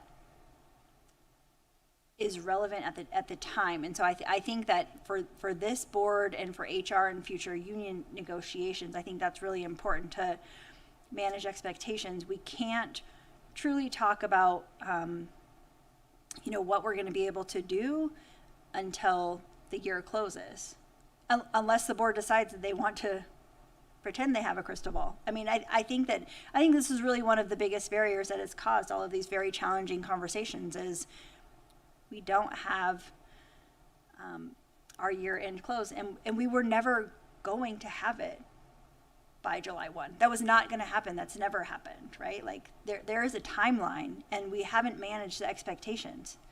So I think that's an important part of the conversation moving forward, and certainly, as we've had many times over the last couple of months for this year, the expectations, I think, were not set out in a way that set anybody up for success. Not for the bargaining units, not for the board, not for the auditor's office, not for the executive office. So that's a real concern of mine for, missed opportunity. Supervisor McGordy. So this is a question for Shami. So what tends to be the barriers to slow down your year-end reporting, and what could be done to assist you so that it's easier and faster? Well, I think if you're going to be wanting, more regular financial information, it's important that departments understand that they need to, keep pace with their own entries and their own, a lot of departments there's a lot of movement of funds between budget units, or there may be the need to cost apply staff time. Maybe their payroll is assigned to one budget unit, but that staff is actually working on multiple programs that are in other budget units. And so, it's really going to be important for those departments to keep up. I'm not entirely sure if they're going to be able to keep up on a monthly basis, or if they're going to have to keep up on a quarterly basis of making those adjustments. But, what we've experienced this last year is a significant delay in what would have normally come out throughout the fiscal year, kind of all started coming in August, July and August. And so, literally thousands of entries coming in it is a little bit overwhelming, because they're being they have to be approved, reviewed, and posted, and some of them are sent back, some of them are questions, some of them, there's issues with. And then, it tends to be that the county, a lot of the adjustments in terms of the billings to a lot of the realignment funds, they come through at the end of the year.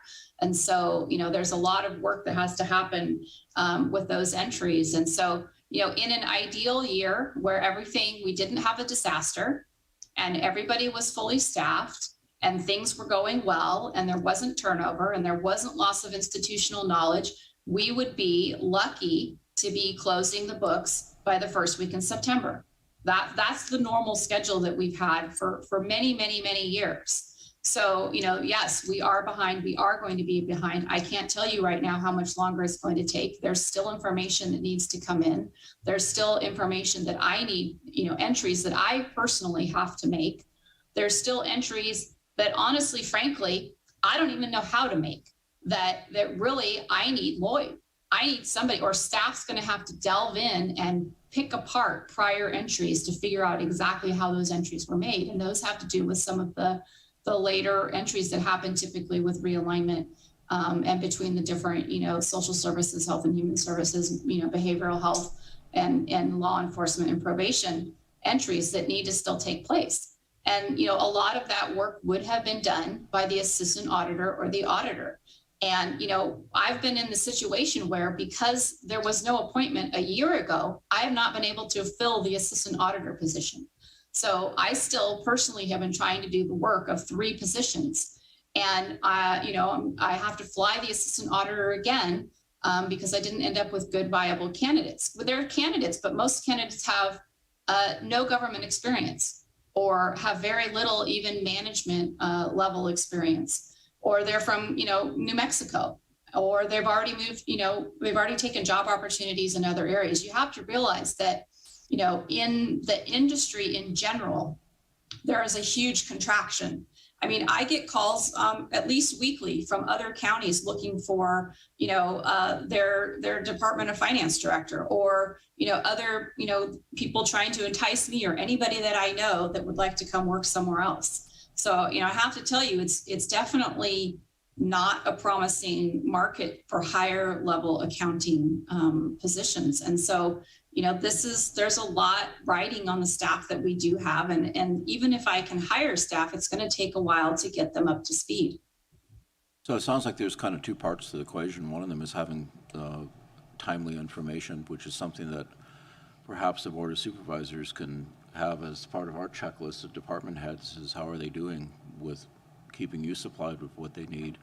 And then if you're feeling like you're not hearing from people, then there's the opportunity perhaps to interact with CEO Antle to make sure that that people are motivated, or if they have a deficiency, to fix it. So rather than wait for everything to pile up, maybe we can avoid the, we have a feedback loop here to keep things from getting bad.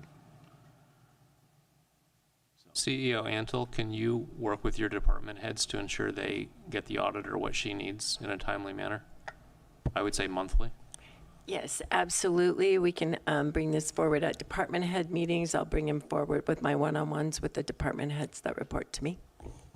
Okay. And I suspect that there's some departments that things are just complex to do because of realignment and all that other stuff, that not everyone's the same. But nonetheless, I think it's important that Shamiz not get blamed for stuff that she didn't do that is the result of a delay from somebody supplying her with the information she needs. And can you come to the board if it's not working, if you find you're not getting what you need from the departments? Let us know, and we can ask the CEO to make it so. All right, next item, monthly reports including but not limited to balance sheet, statement of assets, including cash balances, designated reserves, and trust accounts. Is this possible? Will the software allow us to run a monthly report? I believe that some of the reports could be run, but I think this feeds in a little bit more to the conversation about whether we're doing adjusting entries, how many adjusting entries, how frequently we're doing adjusting entries, and whether those adjusting entries are anticipated to happen throughout the year. I mean, we do not make adjustments to designated reserves throughout the year. So at the way the current configuration is, it would be the same information every month. We don't generally produce a balance sheet every month. That the balance sheet is not income and expenses. It's just the balance sheet, and that does not change throughout the year. It's the balance sheet is what the balance is as of July 1st when you start the year. So I'm not sure exactly. I think that the various reports probably need to be looked at by the ad hoc to determine what's really relevant and useful information. And again, when you say trust accounts, that's a different conversation that needs to be had. Trust accounts, I'm not really sure if the board really believes that it should be receiving the school's information. I mean, trust accounts generally, or the majority of the trust accounts, belong to the school districts or the special districts. The county does have some trust accounts, but those need to be phased out into regular special revenue funds or the general fund in some other way. So I think that conversation in terms of what the trust accounts is going to come up when we have the discussion with the outside auditor. But I think also the board needs to understand that a lot of the assets in those trust accounts are not the county's assets. What about revenue and expense, actual versus budget? I don't know why it can't be produced. It's gonna, need to have the footer of the explanation that, the numbers may change depending on whether the month is closed when that report is run. And that the information, there needs to be an understanding that the information may have significant swings depending on the time of year. The way our current system is operated, that if you ran a report in May and then you ran a report in June, it would look very different. Again, that's because at least the way it operates currently, there are so many transactions that come in June. So, I think that's an ongoing discussion and understanding. I mean, I think it's possible, but whether that's an actual versus budget and how whether those numbers would change or not, and whether you're waiting because we haven't been able to close the month, so to speak. And, whether you want the data before the month is closed or whether you're waiting until the month is closed, in which case it might be, 2 or 3 weeks past that. So I think there's a different discussion about, what level and how certain, you want those numbers to be. So I would like to get the revenue and expense, actual versus budget, going now, and I'll take it in whatever form can be produced and with whatever footnotes. Maybe it misses some of the month, but that's fine. We'll get the next report the next month and catch up. Would the board support me on this? Yeah, I definitely would. I think that's essential. I think we need to have kind of a running tally of how we're going with our accounts. If there's unexpected expenses, I think it's really important. Most organizations have a monthly financials, and we don't. We should. Supervisor Mulhern. I do support having the information. I think that from an outsider's perspective to what happened with the previous CEO before I was on the board is that there was an attempt to make that information public, and it was critiqued in a way that caused the team to pull back and not want to provide that information. And this board needs to provide support to the executive office and to Shamise as well, that yes, we know that there's more information that's going to be added. Not, we don't know what's going to happen. We know there is more information that's going to change, and we're really going to have to stick with a year, 2 years, however long it takes for the public to begin to see and understand, yes, it's always that way in May. Yes, it's always that way in the third quarter, in the first quarter, whatever it is. The board needs to stick with the plan and the reporting, and certainly if there are improvements that can be made to the reporting, then that's fine. But what I don't want to see is to launch into this effort and then to peel back because of criticism, and that's my concern. You're a yes, but stick with it. Yes. And Dan, Supervisor Jurdy. Yeah, and this is a question for I support it, but I want a question for Shamise and for Darcy. We're all on multiple other boards, much smaller organizations than the county. And so when we see these monthly reports, which are very common, we will hear from the staff there that, oh, because in this month we have an annual payment or a semi-annual payment, and therefore there's a big expenditure in that line item because there's not necessarily 12 months of consistent payments or revenues. So Shamise, do you or Darcy, do you guys have that level of knowledge about all of the line items? Because there's just so many line items with the county. I'm just kind of curious because my hunch is that people are going to see certain line items are way above, we're 3 months into the year and it's way more than 3 months worth of year worth of expenditures or vice versa. So I suspect this is going to prompt some questions if that level of detail is not disclosed. In response to your question, I would say that for the most part, we're not going to have that level of detail. And I can say, I think I would encourage the board to be careful of overcompensating for feeling like you did not have enough information to wanting every piece of information. But I can tell you that the other northern auditors that I've asked them, that the majority of them do not provide information like this on a monthly basis. They provide it quarterly, and it's generally consolidated into, different levels of detail. It's not going to be down to the account level detail, because, literally you're going to have to add 4 positions to this particular task if you want that level of detail on a monthly basis. And there are going to be swings. You are totally correct. Some things only happen, we only pay, for that thing. Maybe it doesn't happen all year and there's only one payment. That is definitely going to happen. And then you're going to have departments that look as though their net, if you look at their net, looks way off, but that's because, they only get paid by the feds or the state, on this, periodic time frame.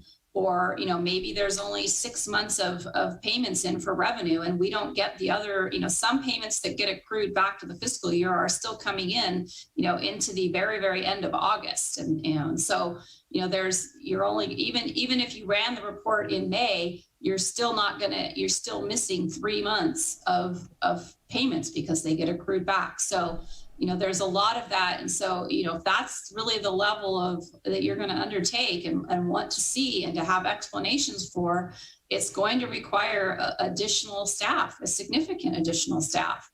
That's part of the, why some counties don't put out a huge amounts of information, because it does just generate a lot of questions. It doesn't necessarily, result in any changes. It just results in a lot of questions. And so, if that's the effort and the direction the county wants to go, I can tell you it is. It's going to take years to get there, and it's going to take a lot more staff. But it also is going to mean that yeah, your departments are probably going to might need more fiscal staff as well. And I'm not sure where those people are going to come from. Supervisor Haschek. Yeah, well, I think that it's promising that these reports are available that could be made.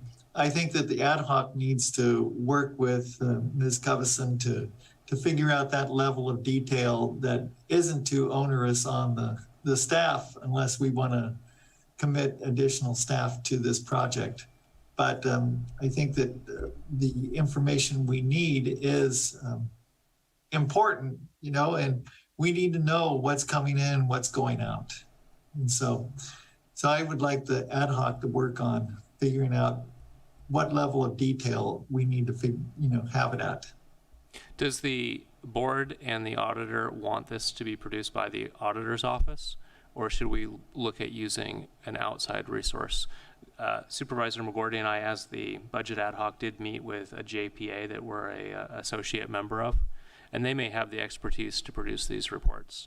And that may be a way to get going sooner. I heard this could take a couple years. Maybe the impression I have is they could do it right away. They may have to ask us for some data, but they could begin producing reports. Is that a direction we want to pursue? Supervisor McGordy? Well, I would look at it. So this discussion is good. It's brought up a couple of issues. One is, do we need monthly or is quarterly adequate? I think that's something we should take a look at. And then, yes, having someone who can specifically tackle this procedure, you know, and this product for us might be a good idea if staff is already maxed out in so many ways. So. Auditor Cubison, would you prefer we take this work elsewhere so that we don't overload your office, or would you like to own the task long term? I guess I remain skeptical as to whether that's really not going to be an impact on staff to respond to their request for information and explanations, whether that's really going to help anything, or whether we're still going to spend our time having to produce the information in order to get it to them for them to be able to make sense of it and then to somehow produce for you. Should the information already be in Munis? Could the executive office pull it so that it's not a load on your office? Some of these reports are information that the executive office has always been able to produce. And is there, what is the information that's not in Munis, and where would that be? What I'm looking for, is there a way to provide access either to a third party or to the executive office so that we don't create an extra load on your office and yet we can still produce the reports? You need to determine which reports it is you want. And as I described, if the changes in the designated reserve balances aren't going to change all year, then obviously somebody can produce that report. But if you have expectations that you're going to get, you know, trust accounts and that you're asking for additional adjusting entries to be entered throughout the year, you know, to keep up with trying to match the financial statements, which are presented in a different manner, then I think that's a much different conversation. So if you're looking for access to information as it stands today with no changes to the financial system, then it's probably information that the CEO's office could learn how to produce. All right, how about Supervisor Mulhern? How about direction to the ad hoc to do a trial run, see if a consultant can generate one report and see what information requests they make and what that load looks on the auditor's office. And if it's substantial, we pause. We certainly don't want to delay other work, but at least it would allow us to come back and share with the full board where the data is, what needs to be requested, and what sort of report we would get as a result. Supervisor Mulhern. I would agree with that, but I also want to just continue to bring attention to the department heads need to provide the information. So if that outside person is looking at changes, actuals versus budget, the departments need to provide that information. This board asked department heads to explain to us why certain positions had not been filled. Not all of the department heads did that. So this board, again, needs to hold the department heads accountable for getting the information to Shamise or to the executive office or to whomever needs that information. So I don't want all of this to fall on Shamise or the executive office when we are paying department heads to help us have this information as well. Can you phrase that as direction? I'll support you. No. So I think we want to direct CEO Antle to notify the department heads that they're expected to keep their department financial records up to date so that the auditor and board of supervisors can generate accurate reports. And if they can't, tell us why. Supervisor McCourty? I would add one other thing perhaps the ad hoc should do is take a look at models of reports that other counties use to stay current and try to figure out which ones would be really appropriate and fit our situation the best. So do you agree on the previous direction? Yes. And Hascheck and Jurdy? Yes, okay, so direction given on that one. The next is from Supervisor McGordy to direct the ad hoc and CEO to look at financial reporting of other counties and bring back a sample? Yeah, bring back a model that we think is appropriate. And, you know, in consultation also with Shamise, so that we're not bringing in something that's going to be burdensome and impossible to do. Jurdy, Hascheck? Yep, and Mulhern, unanimous. Okay, next item. I think we talked about trends, and it sounds like we're just not there yet. You want a break? We could wrap this up probably in less than 5 minutes, 10 minutes. Yeah, 5 minutes. Yeah, Okay. we have closed session. We want a report of outstanding accounts payable over 90 days, including dates, amounts, and line item status. I've received a whole lot of complaints from members of the public that they're owed money. We're not paying them, and we're telling them that either we don't have enough staff or our software doesn't work. And I don't think we can continue with those excuses. I think we need to get to the heart of the problem. Is this for the auditor's office? Is it a staffing need? Is there anything that we could do to augment the effort?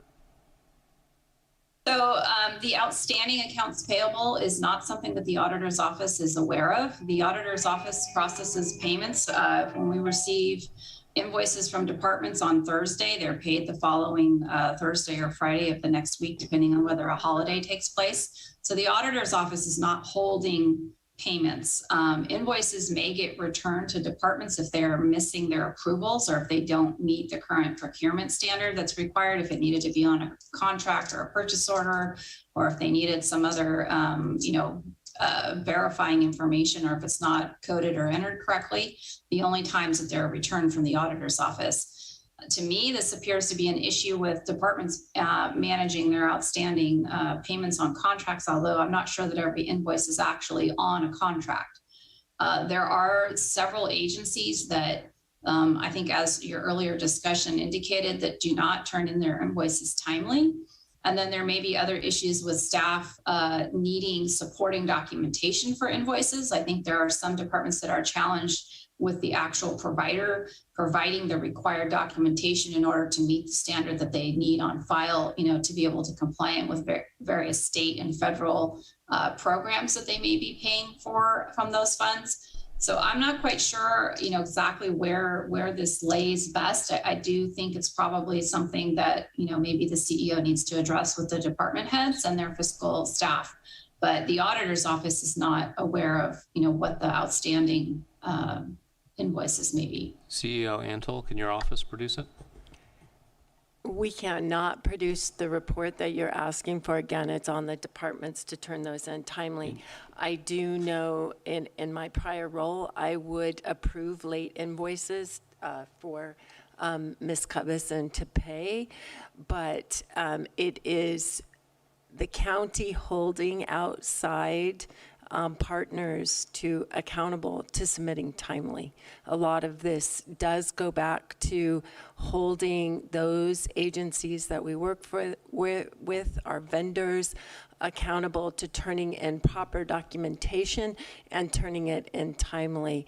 I frequently get asked to approve 6 months and 12-month invoices that were overdue. They do provide documentation for that. But again, we as a county need to hold our vendors and our partners accountable. What direction could we give, and is it to you? I would probably think right now, yes. Yes. Yeah, I mean, you can provide direction to the CEO to work with the department heads and their fiscal units to work with outside vendors on timely, accurate invoicing. Supervisor Jurdy? Yeah, I would support that, and I would hope that the CEO's office could bring back some proposals as I suggested this morning, that when a program is a state or federal program, but the late invoice to the county results in the county being asked to pay general fund dollars to provide that service, I don't think the county should be providing dollar for dollar match if we're going to pay for the bill late. I think we need to have a policy. I think that would get the attention of all the vendors, that if their late submittal of a bill is going to result in a reduced payment, I think that'll get their attention. So I heard support. So there's a majority for Supervisor CEO Antle's direction, and then Jurdy would like for it to include a notice that there's a decrease in payment if their invoice is submitted late. Can we get that into public contracts, County Council? Mr. Chair, we might need to start working that into contracts going forward rather than just impose it on the existing ones, because I don't know that all of our contracts have language as to when the invoices are submitted. They usually do, but we can add something to the boilerplate that would have essentially liquidated damages in the event of a late invoice. Okay, and so that's direction to County Council, not the CEO. Supervisor McGordy. This is a question for CEO Antle. So you're going to have a contract person, and one of the things that contract offices sometimes do is flag people to remind them to submit if the grant or contract is coming to an end. Is that something that you could see easy, difficult to do, or how do you view it? Well, there's many contracts throughout the county. We would need to work with the departments to have help and assistance on that, as those are. And I do believe, I'll pick on social services for a moment, for lack of anybody else to choose. They send out reminders at the end, and this really starts happening in March. But it's really working with them, and I think doing a policy change and looking how to incorporate that language into our contracts moving forward is going to be critical. Okay, we're on to resource requests. I feel like we've already covered this. Does the board agree? Yeah, it looks like it. Status updates. I think we also covered this in our discussion. Any final points?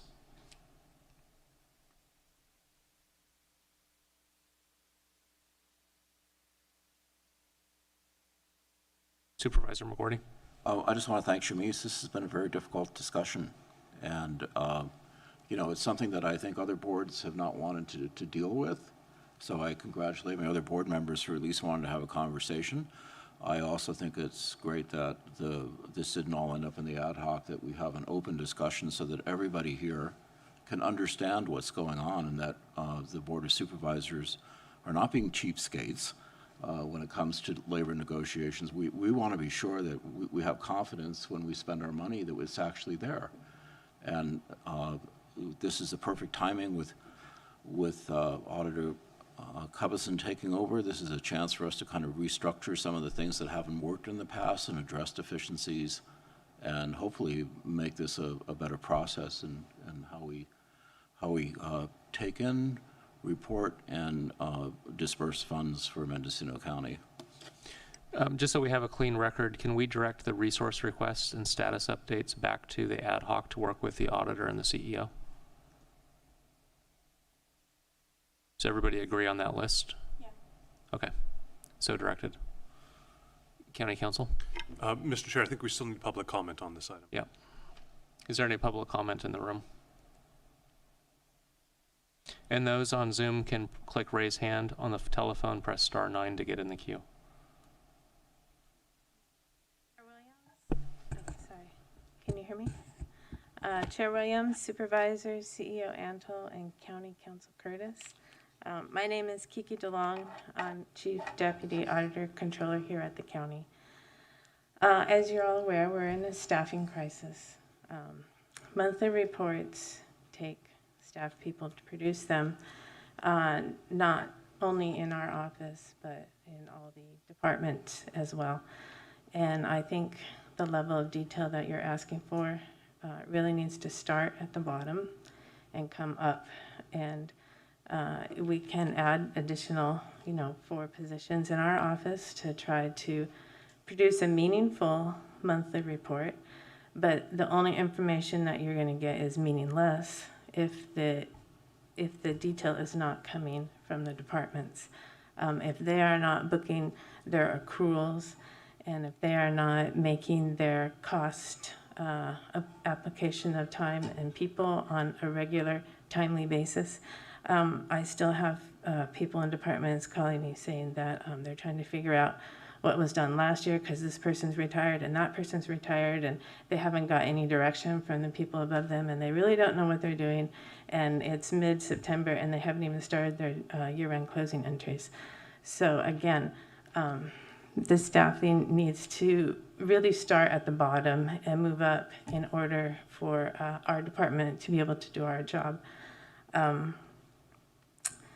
The loss of the treasurer, tax collector, and assistant treasurer, tax collector created a whole of combined county experience of more than 60 years, which we're trying to accommodate for.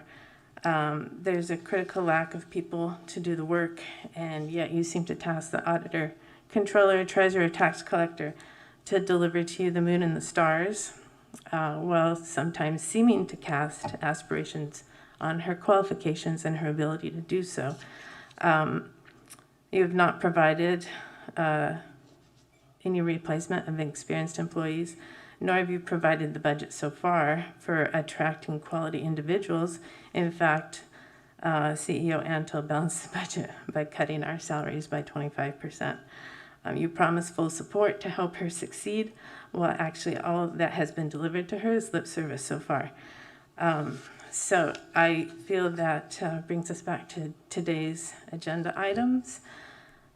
These demands take much time away from performing critical functions, and the hole that you're digging in our offices is getting deeper and deeper.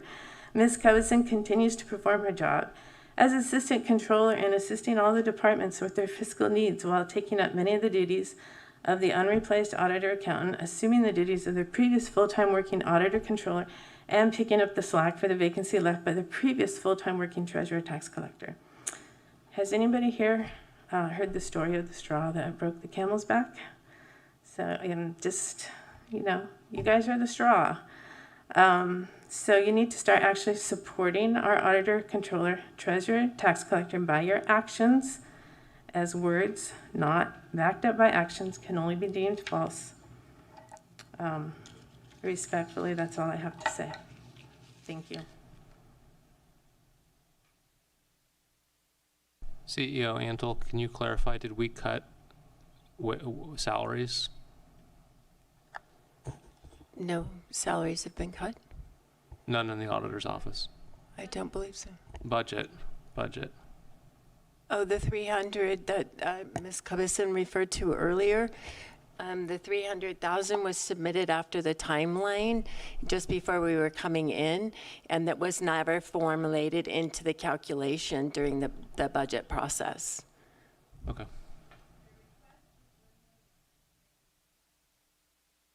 So we may need to revisit funding and staffing for the auditor's office. I think that's my takeaway.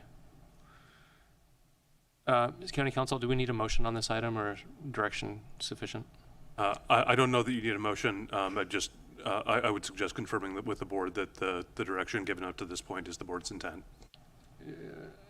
Supervisors, is there a motion to confirm the direction given so far? And roll call.